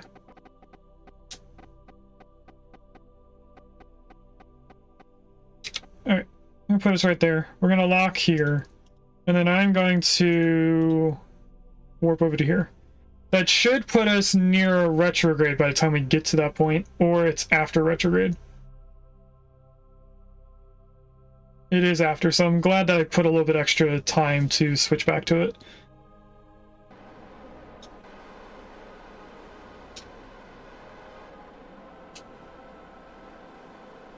I am trying to help the rocket turn.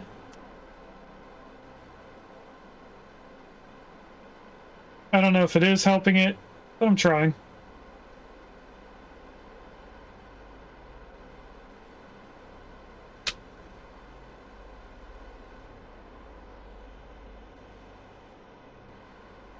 It looks like I overblew us. Why is it still going?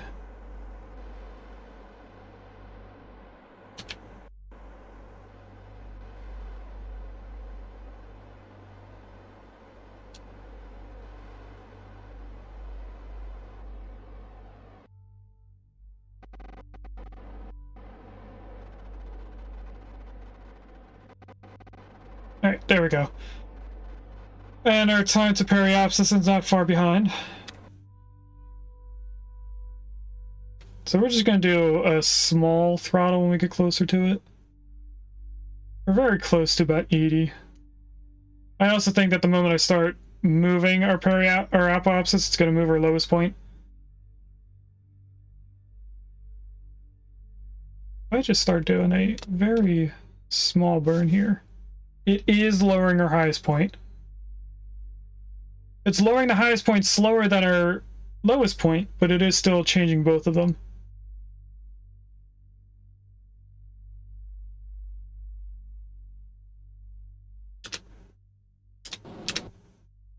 Yep, that just blew past.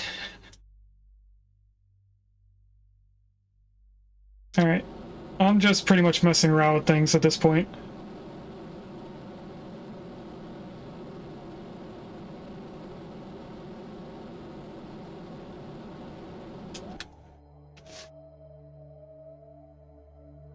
Congrats, Gino, on catching a sandcastle.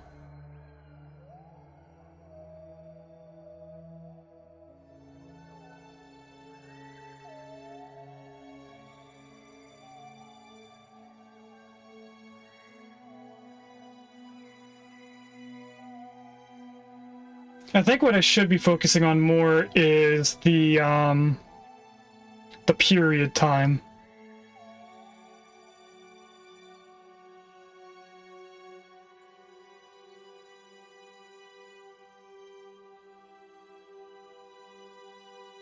So I want to pick a number where a third of that number is more than 31 minutes.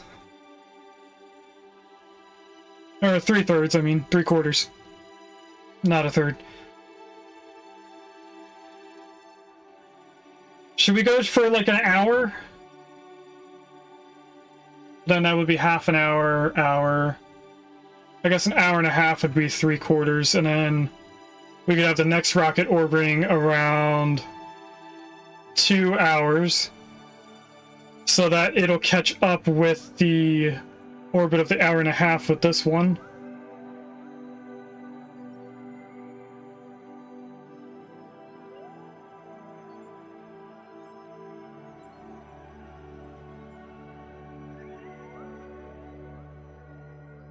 Is there an equation or some way to find out what height I have to be to do an hour and a half orbit?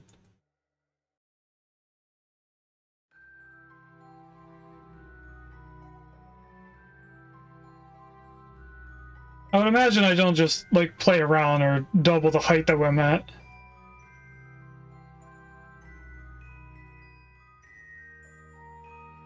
Let me see if Google can tell me. No idea? Okay. I'm gonna Google and see if it can just generate a number that's relative to it. Because we did the Google idea for the satellites that are orbiting around Kerbin.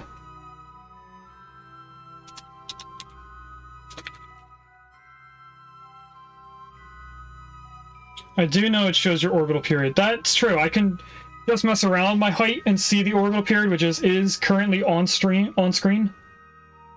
But I don't know what height I have to get to before the orbit is an hour and a half.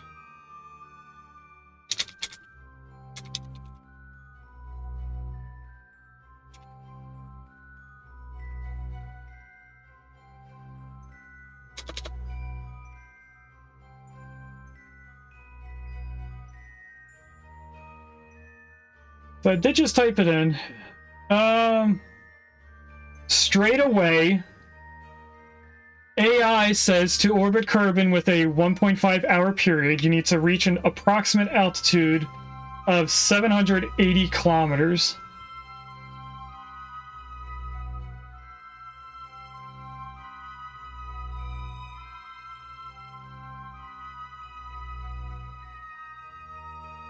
Which is an approximate height, not the actual height that we need to be at.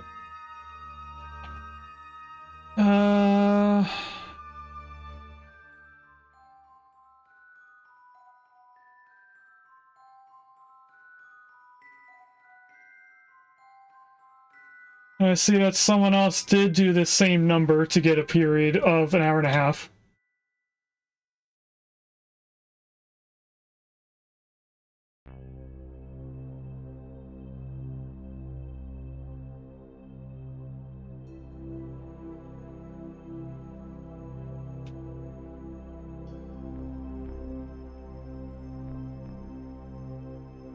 So I think we're going to do one more launch to try and get that 780 kilometer height. You know, let's try to do it with what we currently have, the fuel. And then we'll redo an orbit if we can't get to that point here. So I'm going to add him in over here. We're going to change the lowest point first to 780 kilometers. We're at 75 right now. And now we're bringing up our apoapsis because the numbers switched. Which is fine. We're now at 300 apoapsis. That's 400, 500, 6, 733. I'm going to turn the change down. And that is 782. That'll be good enough for our first change. I'm going to lock on the maneuver with RCS helping us.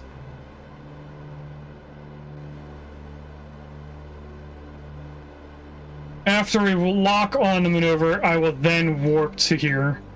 It said we're going to have a lot of extra fuel afterwards, actually. So I think we might just do it with what we have. And then I'm going to want another maneuver over here that changes the bottom point out that far as well.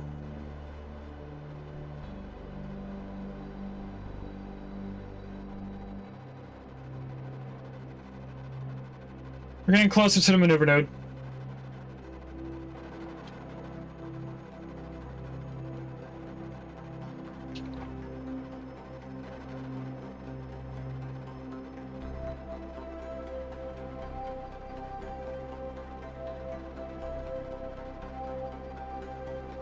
Alright, at this point we're pretty much in the maneuver node, just not central, so I'm going to take off RCS and just teleport within a minute of our node here. And what I want to focus on, which I can't see, is the apoapsis that we currently have. So once it starts moving, we're going to have to pay attention to where it goes. And I'm not going to do a full throttle burn, I'm going to do a smaller throttle. So it's not actually going to be an 11-second burn as the screen shows right now. I am speeding up so we're within 10 seconds. There's 10. 5, 4, 3, 2, 1. Small thrust gives us 2 minutes. That's just under 1 at the current speed, or current throttle, I should say.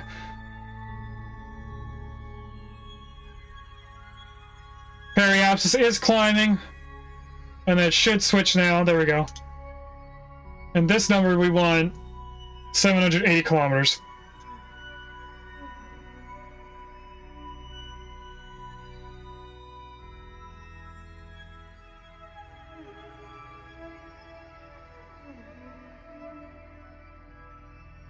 We are now at 400 kilometers.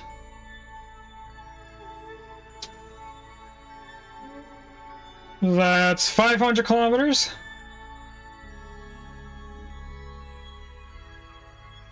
$600 kilometers. And we're about to be at 700. Oh, I didn't mean... Oh, I did full throttle. Our highest point is just under it, so I'm going to do a quick little burn until we get up there. It's 780 right there, with a tiny bit of change afterwards. That's as perfect as I'm going to get it. So now I want to do the same maneuver here. And bring a periapsis up. That's 500 there, 600, 722, bring the change down. Our apoapsis is changing with it. That is okay, as long as I can get the numbers to be relatively correct. Oh wait, the period is changing there. Let's focus on just the period. So if I give it an extra 8 seconds, we can probably just focus on the period and then stop when we get to 1.5 hours. But this will at least tell me when to start burning. I am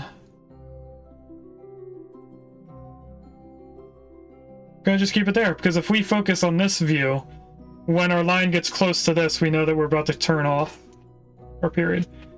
So this maneuver is not going to be our actual end height. It's going to be a little bit lower than 775 kilometers. But anyway, let's lock on this.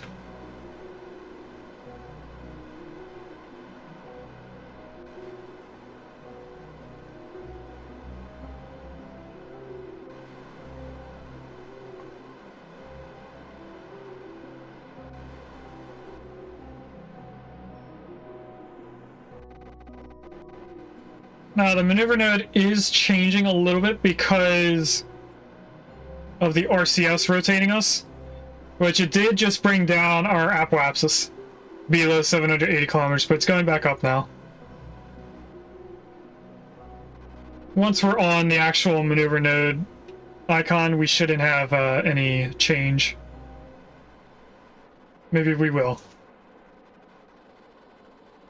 Because it's hovering around 779 and 980 kilometers.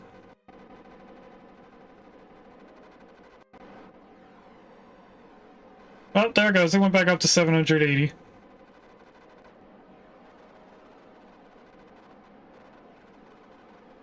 Alright, if I just stop it there, we are going to fly over.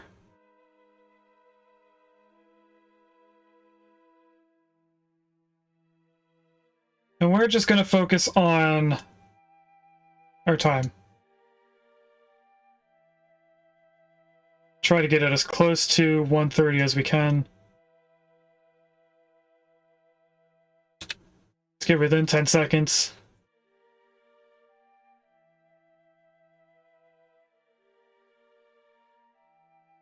There's 10 seconds. 5, 4, 3, 2, 1. Small burn, and I'm only focusing on the time. Let's actually do a bigger burn because it's slowly coming up. Let's do a little bit more throttle. A little bit more throttle. There we go. We're doing about a minute every 2 seconds. That's a decent enough time to change.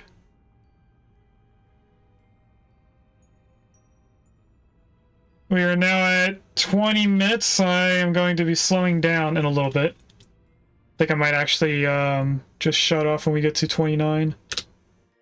There's 29. If I do the smallest amount of burn, I can get pretty darn close to doing a second every small burst. There is an exactly 1 hour and 30-minute period. We're gonna get rid of that. This being here means that we will be able to catch up to this rocket eventually. It may take a few orbits before we actually get to its point.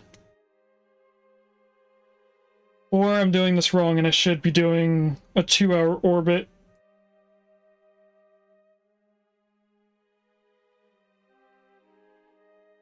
No, I'm doing it right. What I was thinking the last time is when we did the satellite dish around Minmus, where we did 3 satellites as 1 rocket. We had to make a longer elliptical orbit so that we could launch each satellite as spaced out as we could. This is going to be different. We don't actually have to do that extra wide one. We just have to be close to this so that we use less fuel. And there is a Ditto in chat. That's a Gen 1 Pokemon that changes into the form of any other Pokemon. I don't think that... You know what? Let's do a Poke check to see if I have it. I don't think it's the first time I've seen it. It actually seems like it is the first time I've seen it.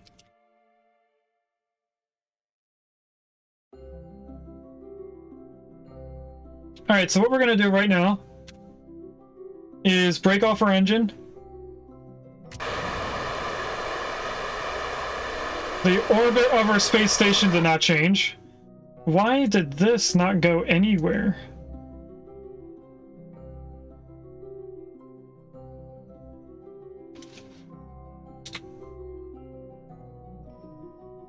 If I switch to that, its orbit didn't change at all.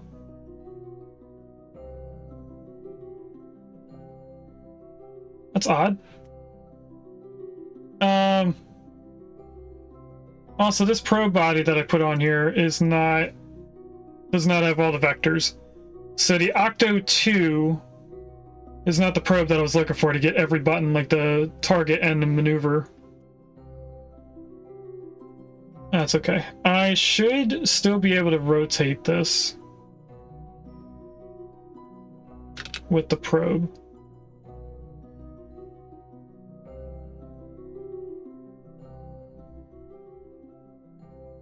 Can't tell. I don't think it is changing.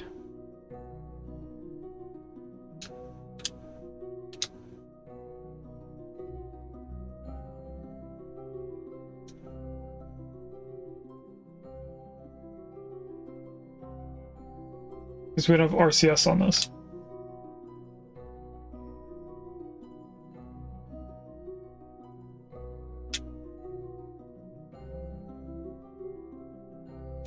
Or maybe it needs an action wheel.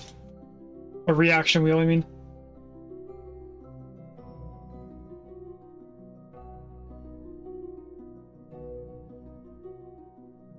Which is unfortunate because that means I can't really get it away from the space station unless I move the space station out of the way.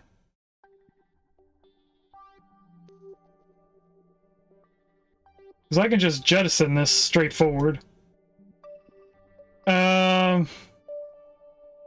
Or if I turn it on, I can rotate it out of the way, but I think we're still too close for that. I am going to not save our orbit, and I'm going to try and get this out of the way. If I can't, we're going to have to add some RCS to this just to push it out of the way. Just so that I can rotate it.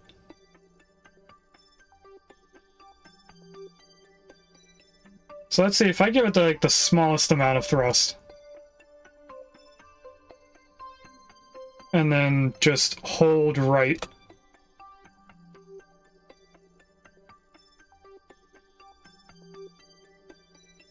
It's definitely not rotating.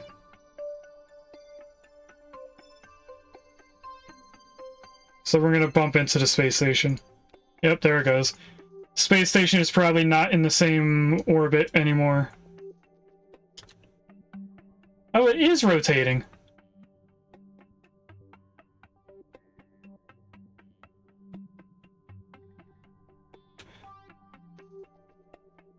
Okay.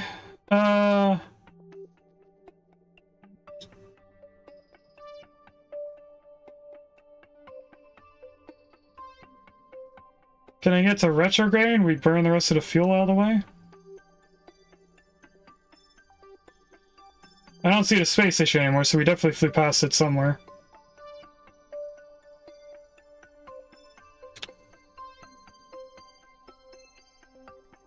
We're actually relatively close to it. Alright, if I zoom in, I don't know why it was that far out. But we're on full throttle. If I just kick this all the way up. Trying to get this to a capture. There we go, that's a crash landing. We are not close enough to see the other rocket. Should be this way at this point. I am pressing full Alt F4, I mean. Not Alt, just F4.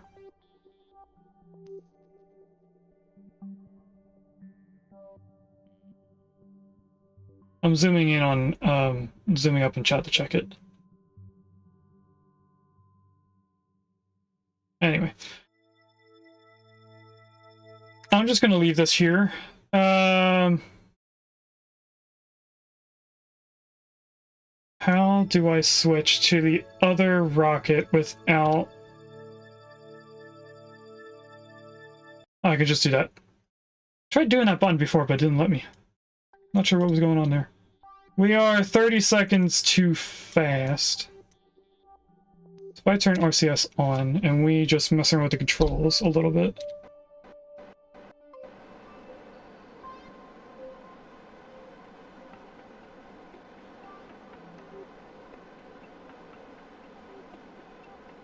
This is helping. So depending on how this works out, we might be able to just salvage this where it is.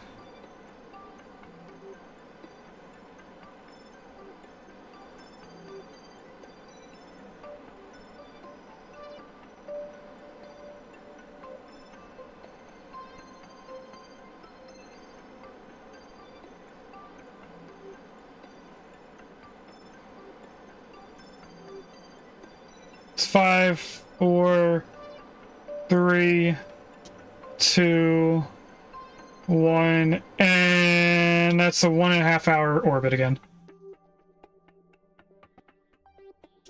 I would like this on normal vector. Turn RCS off.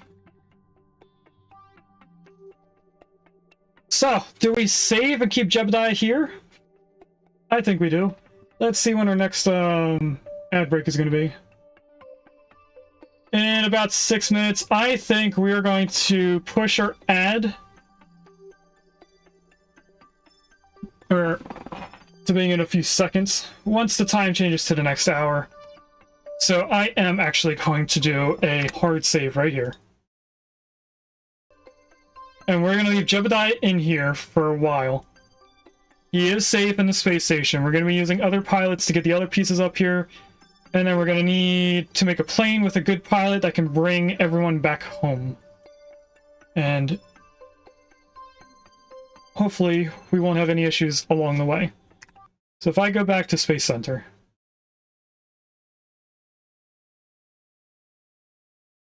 It is now the 3rd hour in our stream. So I am going to push our ad break to being right now. And I will be back after we use a quick restroom break.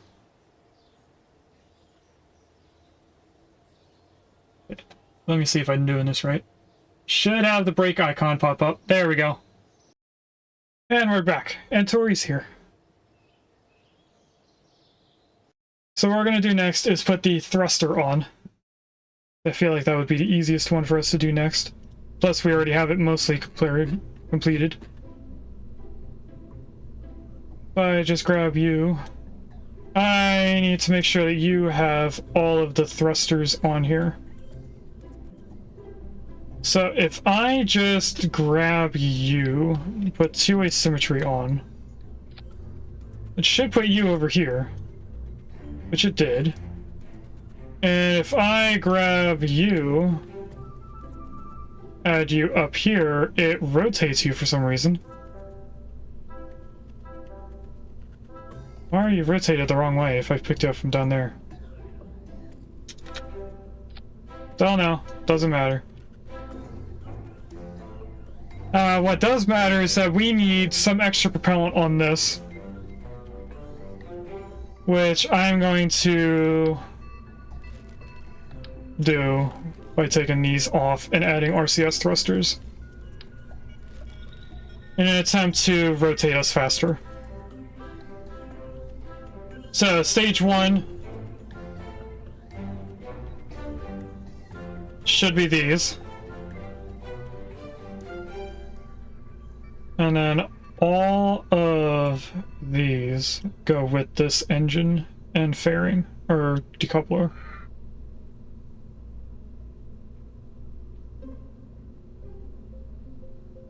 And now we need an extra stage for the fairing.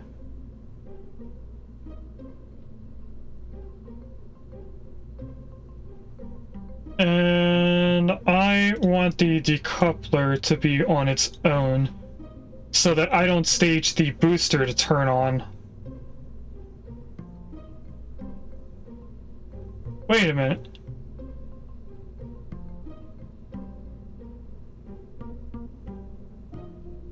I have the wrong engine at the top.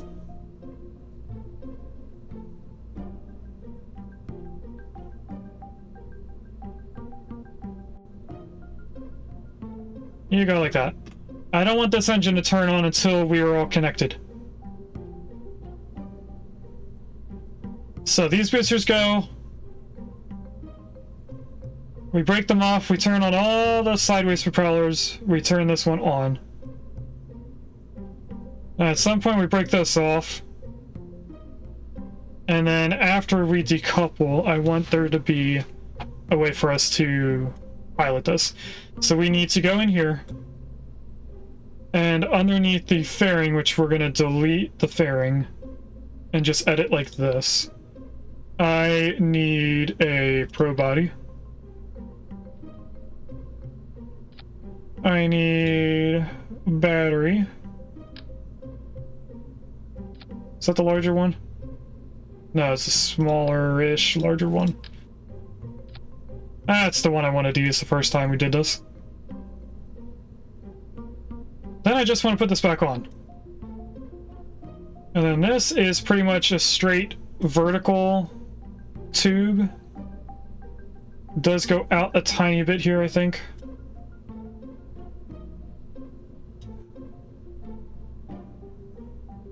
Or not. Actually seems fine the way that it is. So we're gonna keep it like that. What I want is RCS thrusters.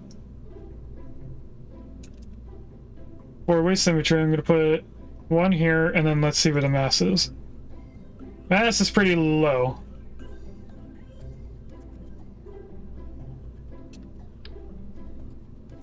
So if I were to put them right here, they wouldn't be in the way of anything. Except for the pipe that's right here. So let's actually offset it a little bit. I'm gonna do the same up here just in case it would change anything. Then we need some amount of propellant.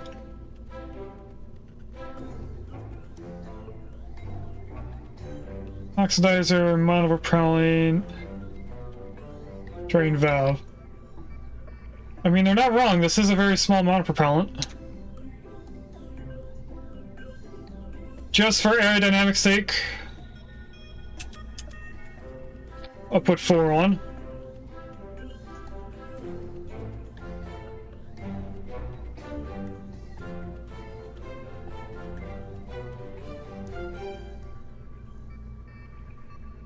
Alright, and that should be all we had to change. Now, this is going to use more fuel going up because the thruster is heavier than the space station, but we had a lot of extra gas in the space station with us messing around and still made it up there.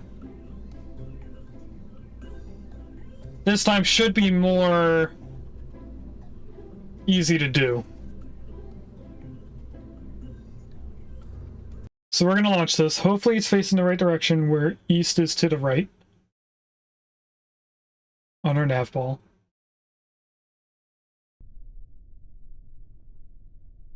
It is not. East is down. I'm going to rotate this once so that when we use it again, it's facing the right way. That should be the right direction. Either that or I just went the wrong way.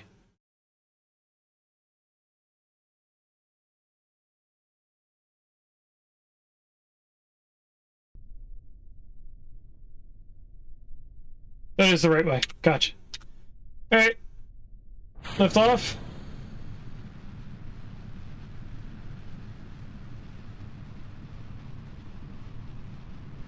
We've all seen how to do this. Nothing new here. I'm gonna start rotating us a little bit. Why are we wobbling back and forth like that?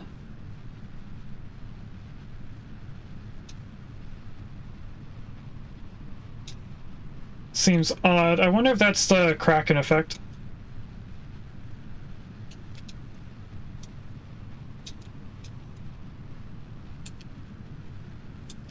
I am trying to pull us over as much as I can. This is where I wanted to be at 5 kilometers, so maybe if we lock on prograde, it should take us the way that we want to go.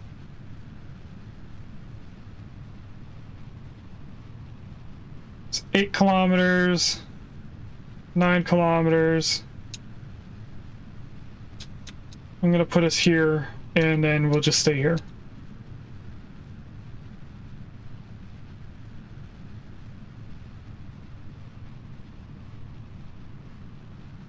And our first stage is to get into a regular orbit, and then we'll make a maneuver to get up into the other orbit with the space station.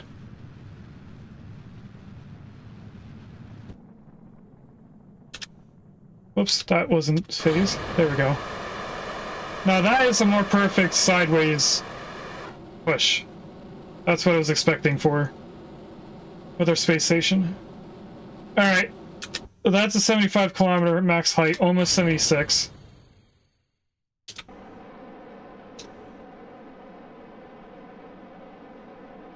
Let's not use RCS right now, actually. Alright. Where do I have to be to do an orbit?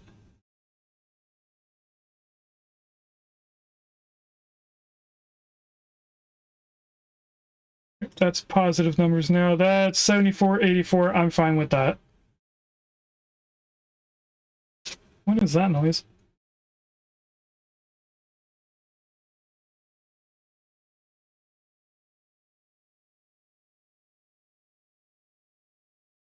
I think a street sweeper might be near my house, making noises. Hopefully you guys can't hear that. Anyway, I'm going to turn RCS on so we can get over to this maneuver, because we are not getting there anytime soon.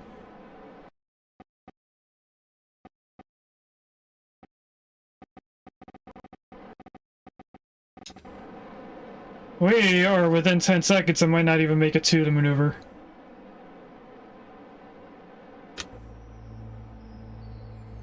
There we go. I'm gonna do full throttle and turn RCS off.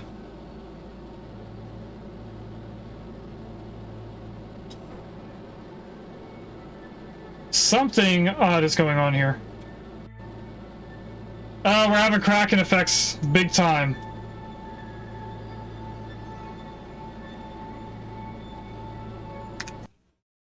Alright, we're gonna have to revert this. Delete the fairing, add some support. It's because of the probe being smaller than the rest of the ship. So if I go in here and we grab this, we're gonna go right here, four-way symmetry. And we're just gonna go up to here.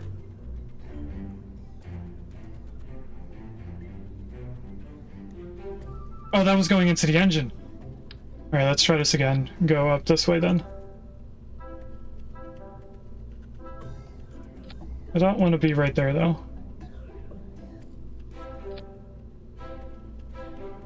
Why did it go back to two-way symmetry?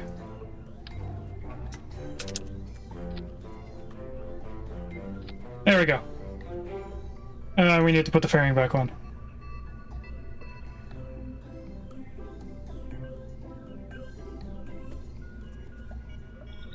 Let's go to there, to here, straight in, save it, launch it. Okay, now it shouldn't be as wobbly. Might still have a little bit of cracking effects.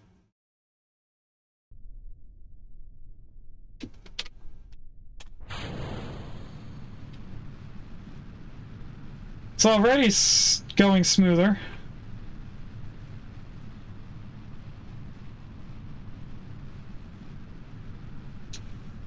Alright, time to start tilting. It's definitely not wobbling as I tilt. That's definitely better than the last time. It is rotating. I don't know why it's doing that. So I'm locking on prograde now so we can push it over with us. We are actually turning faster than I want to be. So I'm going to stay back a little bit off of prograde and try to slow it down. Should be fine to follow it now.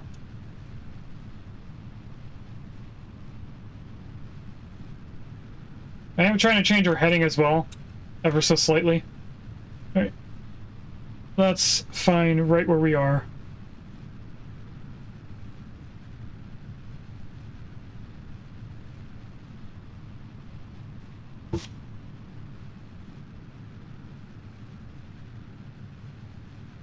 We are about to break them off.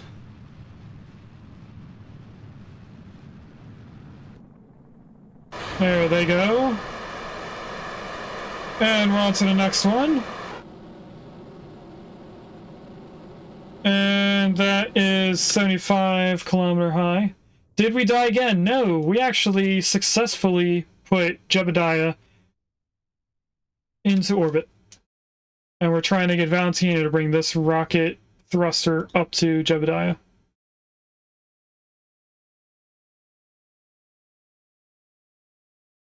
So right now we're trying to get our orbit capture. I don't want that much change. That's pretty good. A 72 to 78 kilometer height. I'm happy with that number. Let's obviously lock on maneuver node.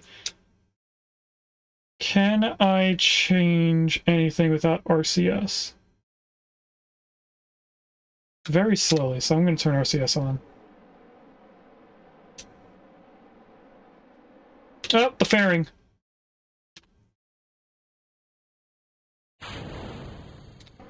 Now we turn RCS on. We have extra. Who is the one to redeem first, right? Oh, you were? I think you were. Actually, if I look, I can probably tell you. I see you did the mug. Yes, you did do the first one. You were first today. Alright, full thrust, turn RCS off. That's not enough for you? Oh, now you're mega first? Just so everyone else knows, anyone could be mega first. I don't think I limited it to only one.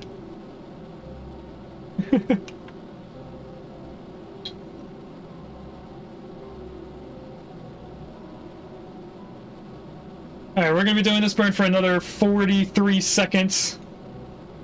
Just trying to get us into an actual orbit, and then we're going to try and figure out how to get to Jebediah. Bamboozled? Sorry, Slicky.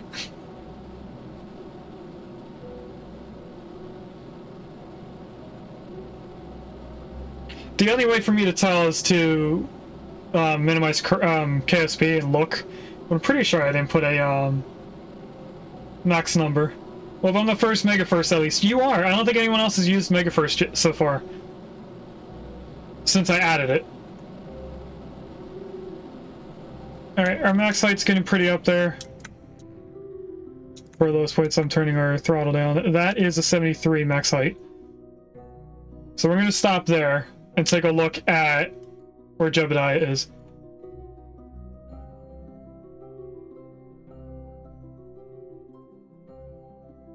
What is this? Oh, that's the probe locked on the fuel. So this was the previous thruster getting the space station up to where it is. And that is going to eventually crash down onto Kerbin at some point. I guess it did another orbit before it crashed down, or we just have spent this little time that it's gone from here to there. I mean, that's an expensive first after all. It is. I was half tempted to put it at 10k points, but I figured, nah. I'll make it cheaper than Regis's Mega First, who I think put it at 25k points. Anyway, we want to try and get into this orbit, and I'm not sure exactly where we want to do that. I think what I want to do is set this as a target. And then we get to see how to capture it. 10k I can't do, I only have 3k. That's fair. Add a maneuver here. We're going to try to get a capture of this.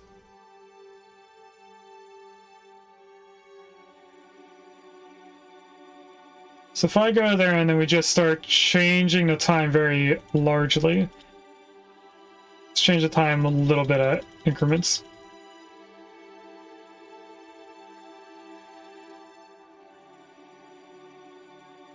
Alright, going to the right was not the right way.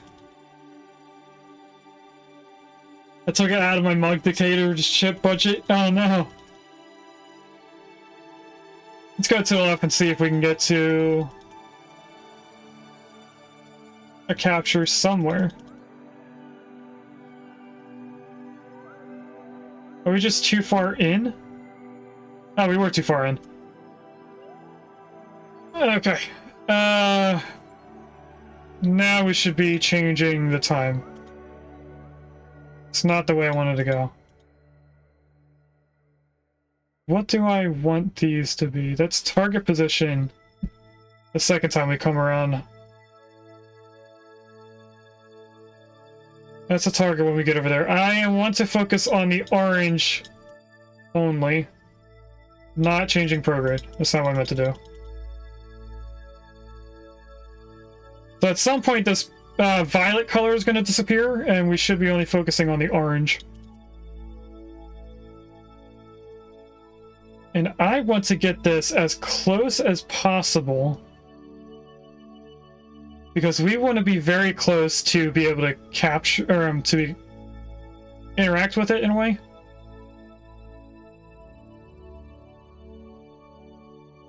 So that's at 50 kilometers. I want to do a little bit of a normal burn to get even closer.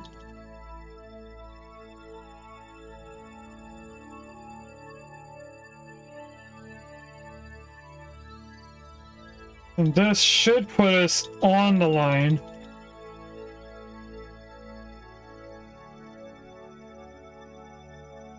Okay, and then if I go wrong way, that went even further past, so I need to turn this down.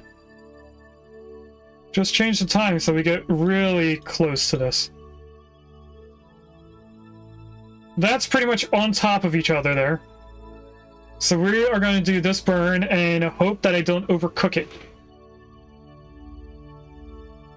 Now I can afford only 770 mugs, which is enough for a little bit more than 2 years. Jeez, Slicky.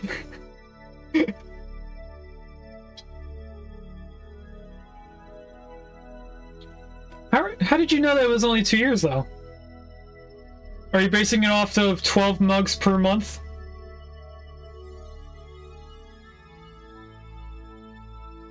Because we do 3 streams per week. That would be minimum of 12 mugs per month. That's 144 mugs per year.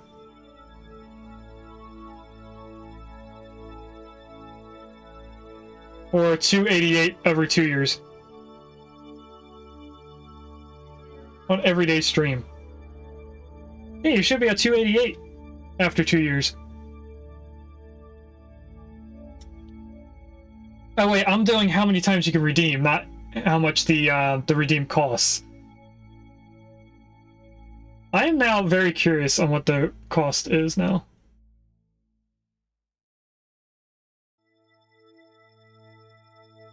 Yeah, but that's only if you're redeeming it once. Once a day. I don't stream every day though. That's where I'm getting it. I only stream Monday, Wednesday, and Saturday. Except for this upcoming week where I stream from this Saturday to the following Saturday. I will be doing 8-day streams. I took it to the extreme. Alright, let's do this. We've been talking for too long.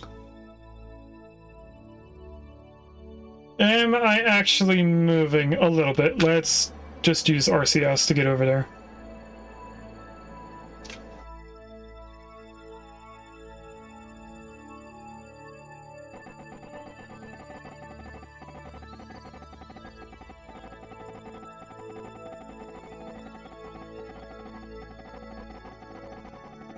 A full week of mug dictatorship? Yes.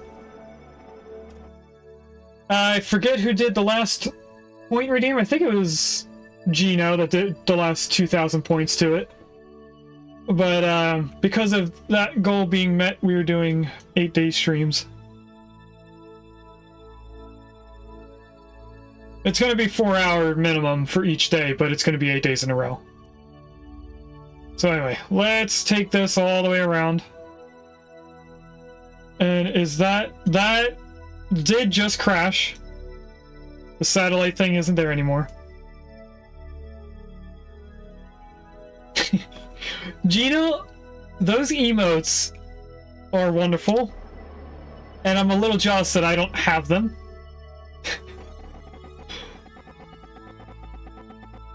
I see you do have a favorite emote person, at least. Okay, that's pretty much on the node now. And we just need to speed up until we are at 10 seconds. There we go. 3, 2, 1. Full throttle for 17 seconds.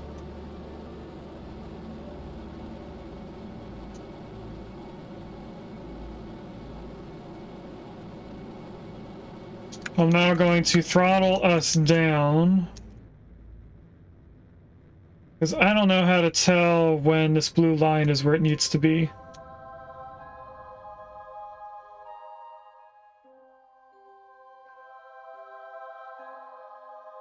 In terms of us actually reaching.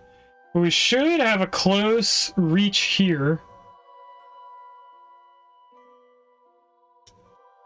And if I go like this... Is there a way that I can see our target?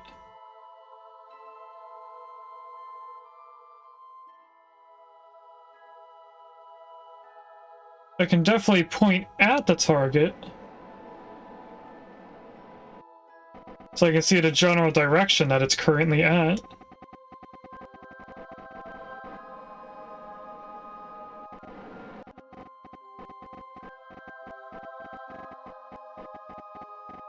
And then we can change our speed relative to the target. So our target, which is the main space station, is somewhere directly in front of this nose cone.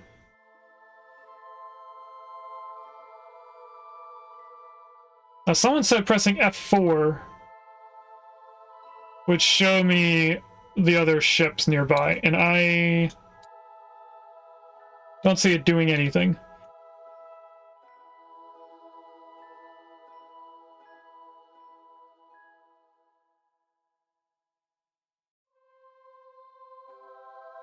I know there's a button to press, because I've seen them do it in the YouTube video where it outlines the ship.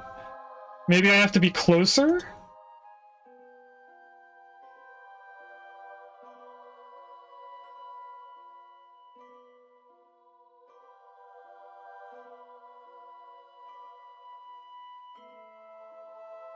I need a little collar, attached a mic to it, and put it in one of these geese. What are you talking about? What geese are you talking about? Just outside your house, there's geese shouting or something?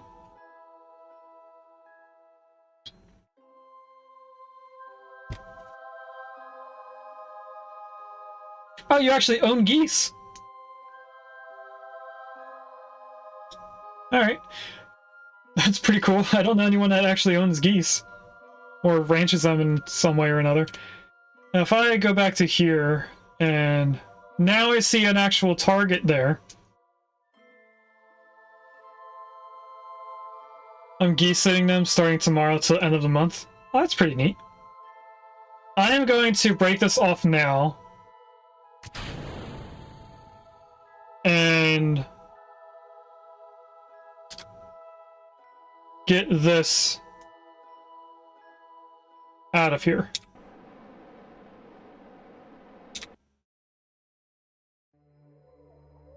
So I want to go away.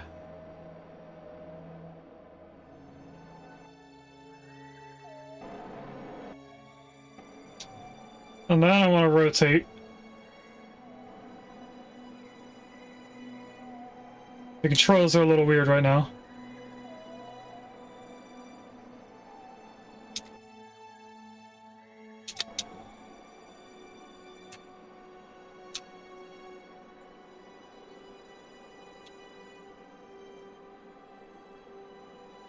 Well, that's not rotating it.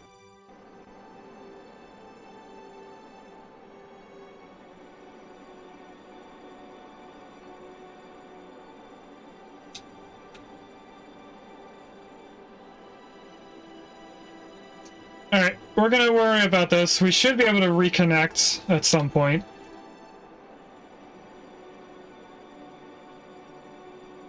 We do have time to mess around with this.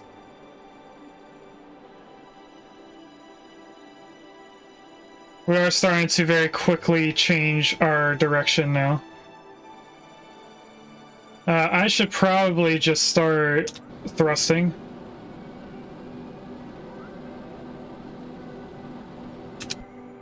And that will get us captured at some point. So I'm gonna leave it there. I'm gonna switch to here, because this is who we're trying to connect to. And I need to slow us down.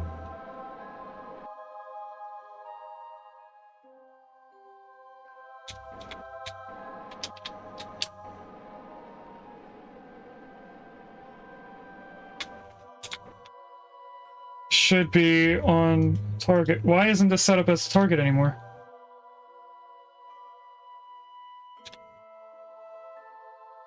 There we go.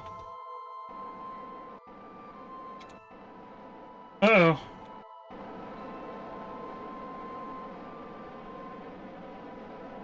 We're going way too fast for this. I should have focused on getting this to them first.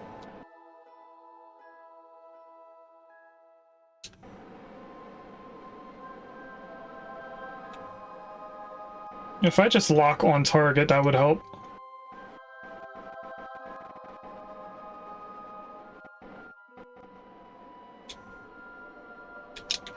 And then I just want to slow us down, I guess.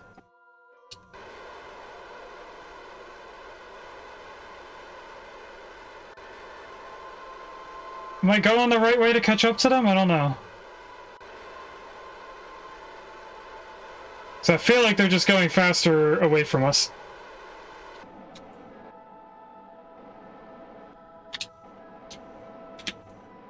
I don't know if there is a way to catch up to them.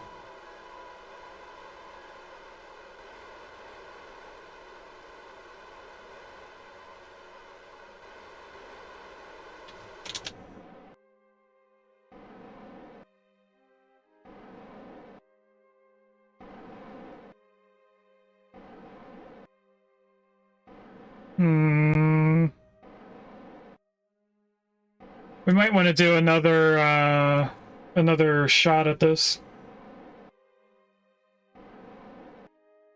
Because I don't think I did a full save once we got into orbit with our rocket thruster. Which I probably should have done. If I just do a full orbit, where does it end us being? If I warp on over to here, this is where we're going to be when the main station's way out there. Then it switches to here.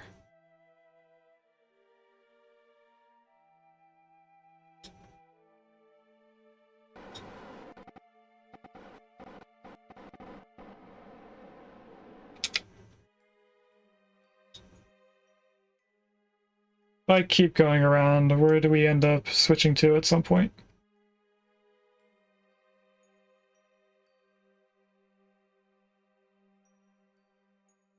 Because we might make an orbit, we might orbit enough that we go back to being able to catch up to them.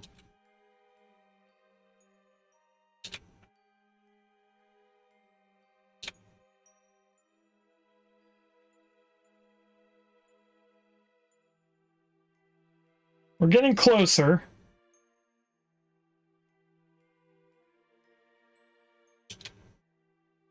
Should probably be at this speed so I can see the changes.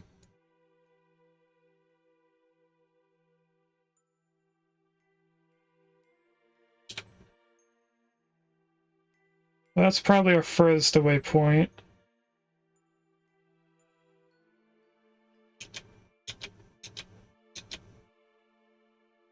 Oh, there's another close catch.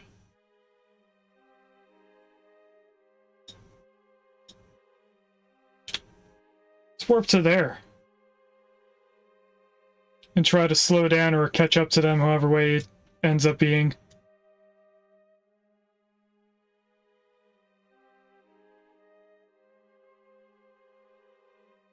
They are somewhere that way.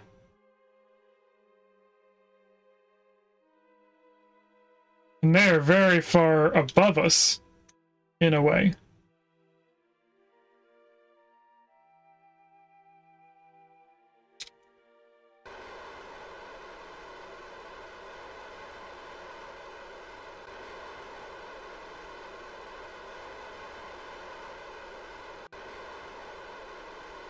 So hopefully I'm going to them.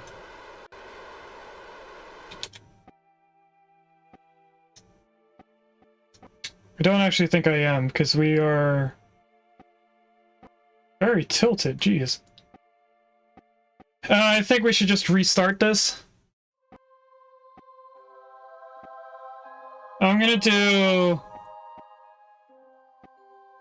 Yeah, I'm just gonna restart from launch. I was gonna do restart from last save point, but I don't know where that was. So I need to focus on slowing us down before we even get to the place.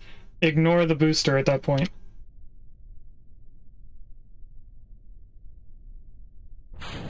And this time I'm gonna save once we get into orbit with us.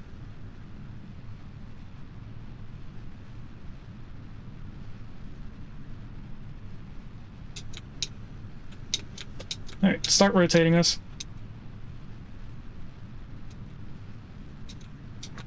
I want to at least get this piece connected to the space station before we raid out. I just don't know if that's going to be possible for us.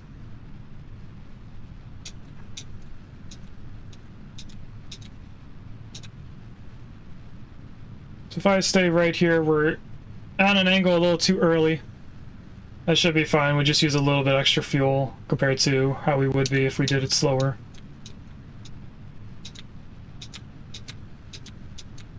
Slowly tapping my way down to a 45-degree turn or angle.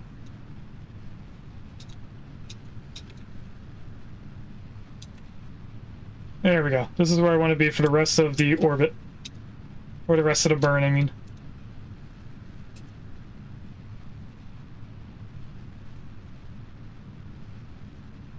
Take a look at the maneuver. We're actually getting pretty high up compared to how much I thought we were going to be. So we're here now. Switch to this.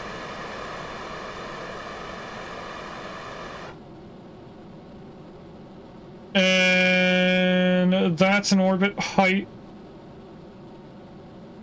And that's 75 kilometers. So if I do that, break off the fairing, turn RCS on to help us.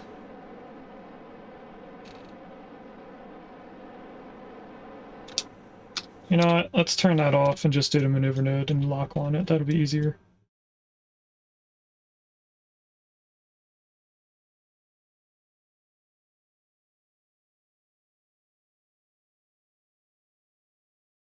Can I go a little bit less than 74.90 something? I can go to 71. That's okay. Let's get our RCS to turn on and help us get over there.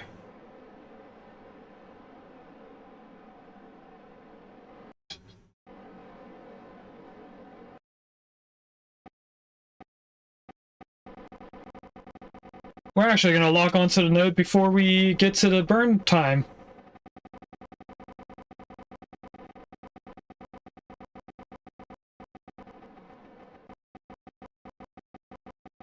That hasn't happened in a while. Alright. This is enough to turn the RCS off. And full throttle burn. From here, I'm not going to look at the map, I'm just going to worry about our periapsis number. Our apoapsis is going to go up to about 90. I'm not too worried about it.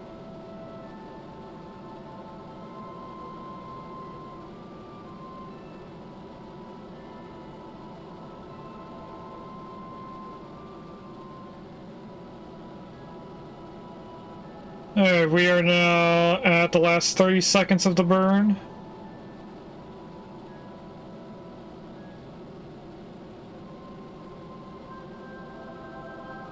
And that's 20 seconds left.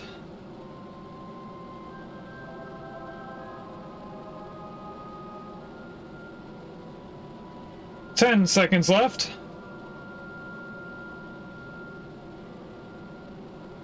We are now at positive numbers on our lowest point, so I'm going to throttle down quite a bit. Because that's 50, 60, and 71. Without doing anything else. Hard save right here. Alright, let's try and get this capture again. That's the satellite probe again. That's going to crash land once it gets close enough. And we want to set you as target.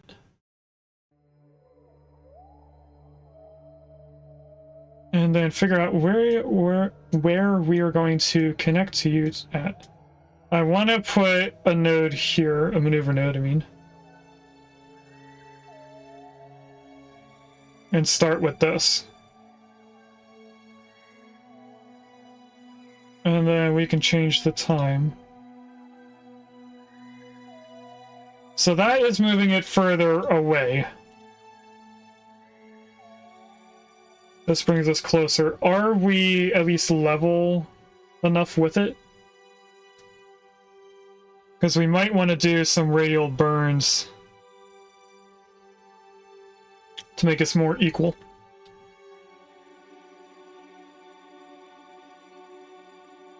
So I put our apoapsis back here again. I want to do a normal burn, I think.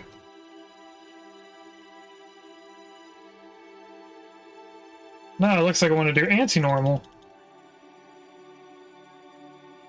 So right now I'm looking at the dotted line that's moving very slowly. And I am looking at how it's meeting up with the other line. That was not the right button.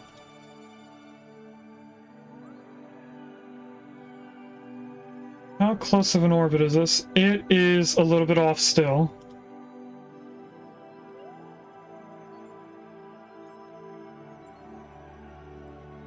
I think that's pretty much the same angle. So that should help us with capturing. Now I'm going to change time again. And we're actually going further away going that way. It seems like they're not getting any closer. Let's turn on the numbers. I do a tiny bit of prograde. Gets rid of it. If I go to the left, we're actually getting closer. Okay, never mind.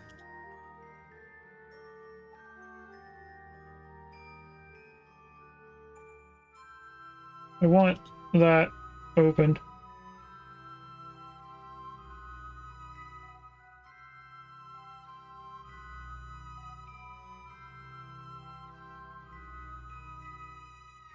We're kind of getting there.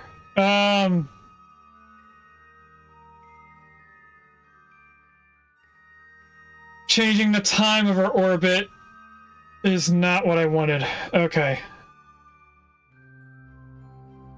I think we want to be about here when I do prograde. I see what I did wrong. That changed things later on. So what I'm going to do is... maybe 2 maneuvers here? Hold on. Because this is saying when the two orbits meet.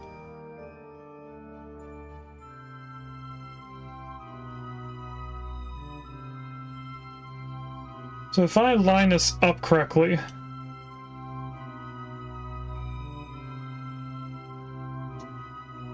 first thing I want to do is change our angle.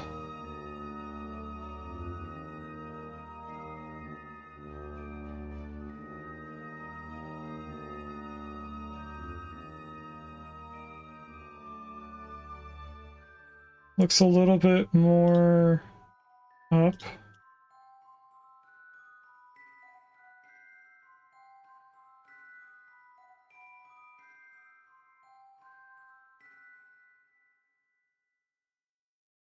That looks more like what I want to do first. Okay. What we're changing first is the angle that our orbit is so that it matches up more with the space station.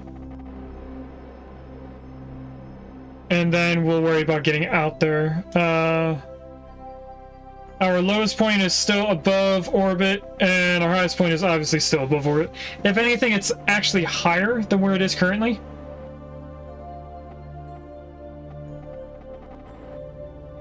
And we're just waiting to get over to the maneuver before I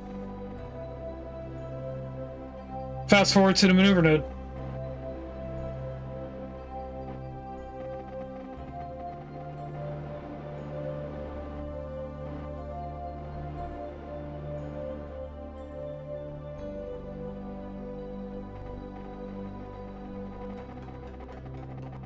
And there we go, we're within it, so I'm going to turn RCS off now. We're just going to fast forward over to here.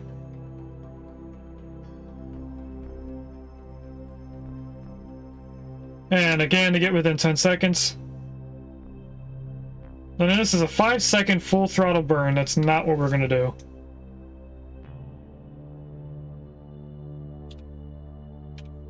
Alright. Let's get this down as close as we can.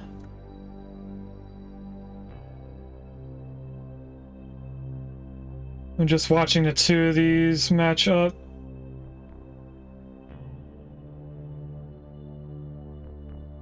Since I throttled down, the time is a little bit longer now. And we're just waiting for the blue line to meet this. Oh, I could have looked at the descending node angle and seen that it was 0 degrees off.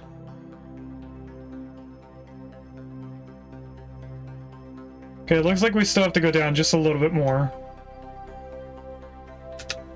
There we go, we're going to stop there with that angle. Now I'm going to try to find a spot that we actually would reach the satellite. It's off by 0.2 degrees. I'm fine with that. If anything, we can correct for it a little bit here. Burning prograde, let's do a little bit faster there. Okay, now where do we meet you? That seems like it's going further away, going to the right. It is.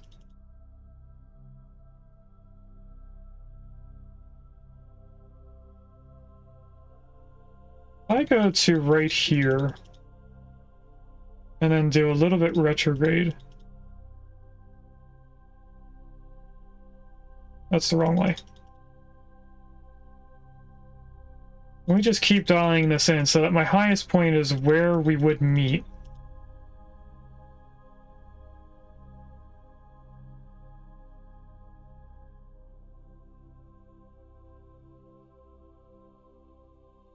We are slightly off, that's fine. And we want to keep going to the right.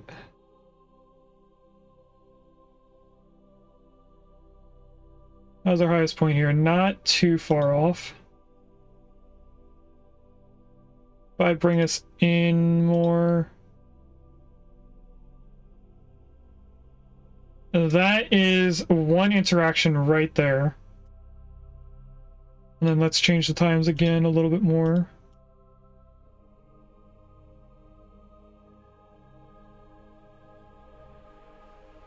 Now they're getting further away. Because we need to go a little bit prograde, I guess. Oh, no, I'm looking at the wrong number. I was looking at separation speed. We do need prograde, though, because it was going down. That's going back up in separation. That's going down. That's within 5 kilometers right there. So I think this is the one that I want to do. So let's get back to our maneuver node.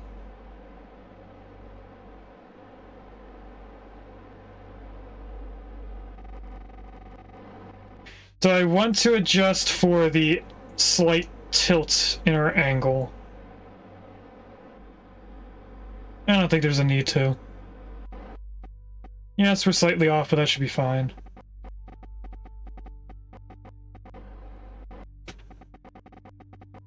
And what I'm going to do after we get this burn correct is do another save, so that we have two separate hard saves to go to. If this maneuver doesn't work out well, we can go back to being in this orbit. So what I probably should do is get onto the maneuver here. Take a look at our load file so I can see what number we're going to. And we're going to overwrite number 33. Which I guess I could have just looked at this and just got rid of a number.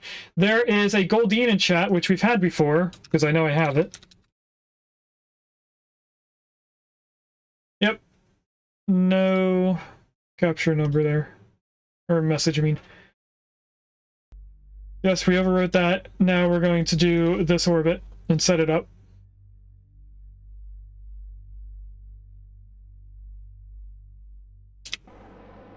Let's get RCS back on so we can change this over faster.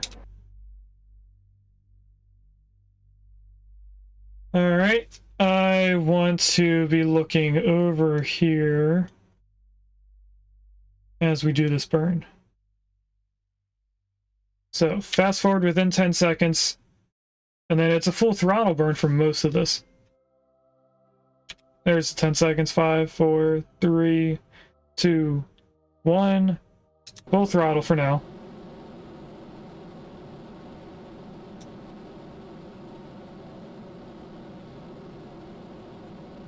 Let's throttle down. I just realized that I could be looking at the apoapsis numbers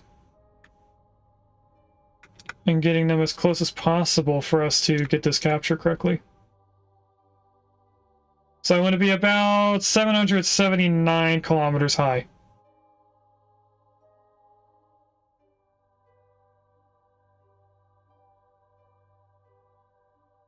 That's 720. It's a little hard to read. 730 there. 740. 50. 60. 70. Stop. It's pretty darn close. Alright. This is going to be the next save of 34. Whoops. Clicked out of the game, I couldn't see anything. Okay. So now what I have to do is slow us down compared to the target, as far as I know. So I think I want to be here and then start slowing us down. So I want to go anti-target as far as I know.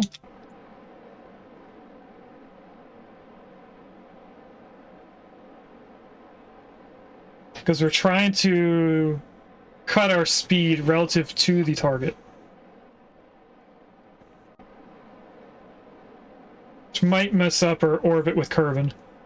But it hopefully will be fine. Okay, take that off and just focus on our position at intercept.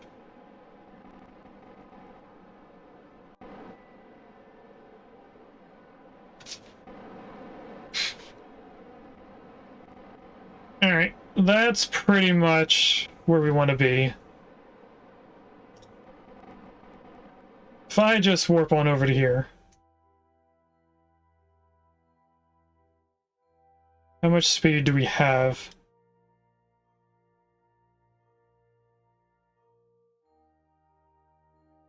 Quite a bit speed. And it's pretty much retrograde. So maybe at the point that we are actually close enough to it, this booster won't actually have to get taken off or turned around and shot off into the atmosphere. So I just want to see if this is the correct way to slow us down. It is. So I'm going to turn RCS off right now.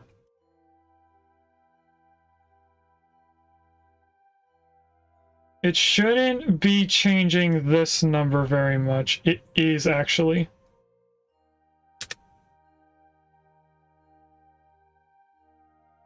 Okay.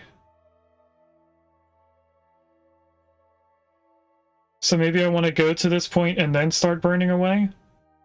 so that we slow down to him.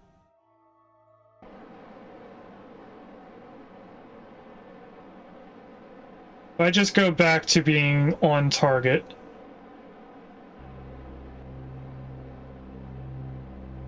We'll speed up so that we get closer, hopefully.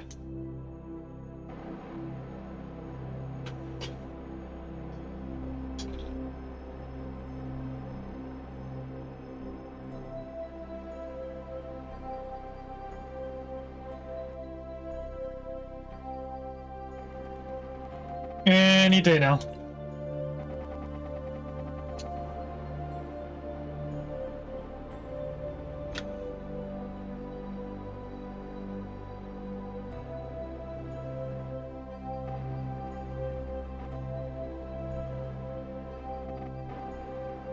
Alright, that's close enough to do a little burn like this.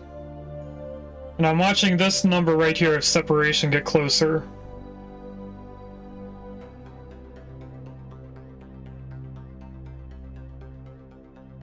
And our speed relative to the target is going up as we get closer, so we'll have to worry about that later. And it shot over to there for some reason.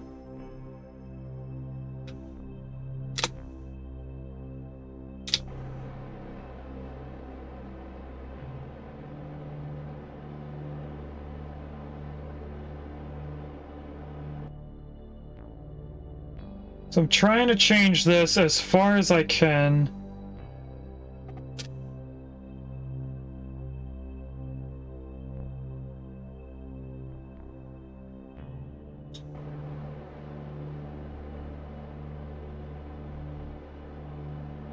Okay, so this should be going away from target.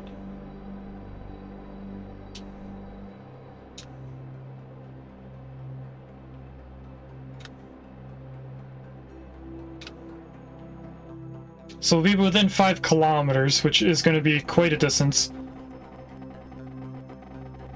I'm hoping if I get to here,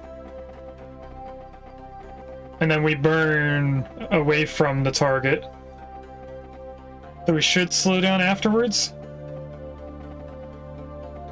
Or it's the slowing down now and aiming at target later. Might be aiming at target. That makes most sense to me.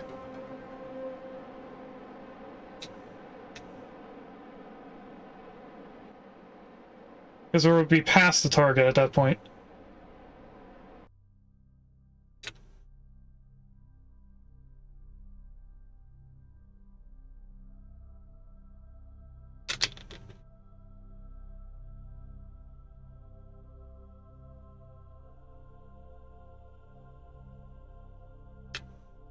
Why isn't RCS doing anything to stop us?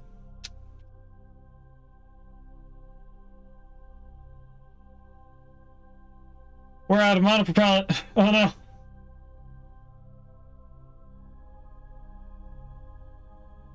Went all the way back to the maneuver.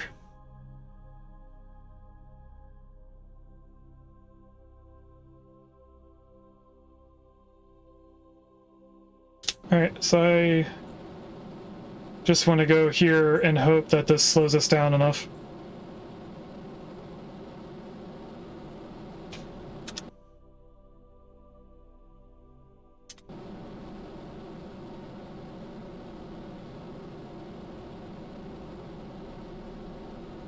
And that is speeding us up even further. So I am not sure which direction I should be doing this. We definitely did some weird maneuvers here. So, what I think we're going to do is we're going to leave this for the next stream. I am going to delete this last save. Or wait, is this the save where we're going to the rocket? Yes, so we're actually going to keep this save. And we're going to end it here and come back to it on Wednesday. And hopefully get us closer and a better understanding. I'm going to try to use RCS less because we went through all of our monopropellant. Otherwise, we're going to need to start at a different time. And I don't remember where save 31 went. Or 32, I guess it would be. I know 33 is when we're in orbit around Kerbin. 34 is this current place. What is 32? Is this before we even took off that second rocket? It is before we even took that off.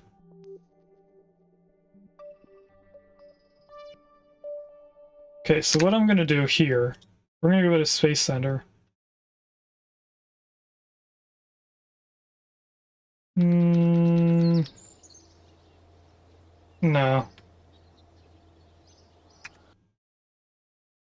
We're going to load the last save. I should probably delete some of these saves. I forgot to do that. I think I said I was going to do it in the last stream. Alright, we have an ad in about 3 minutes, so...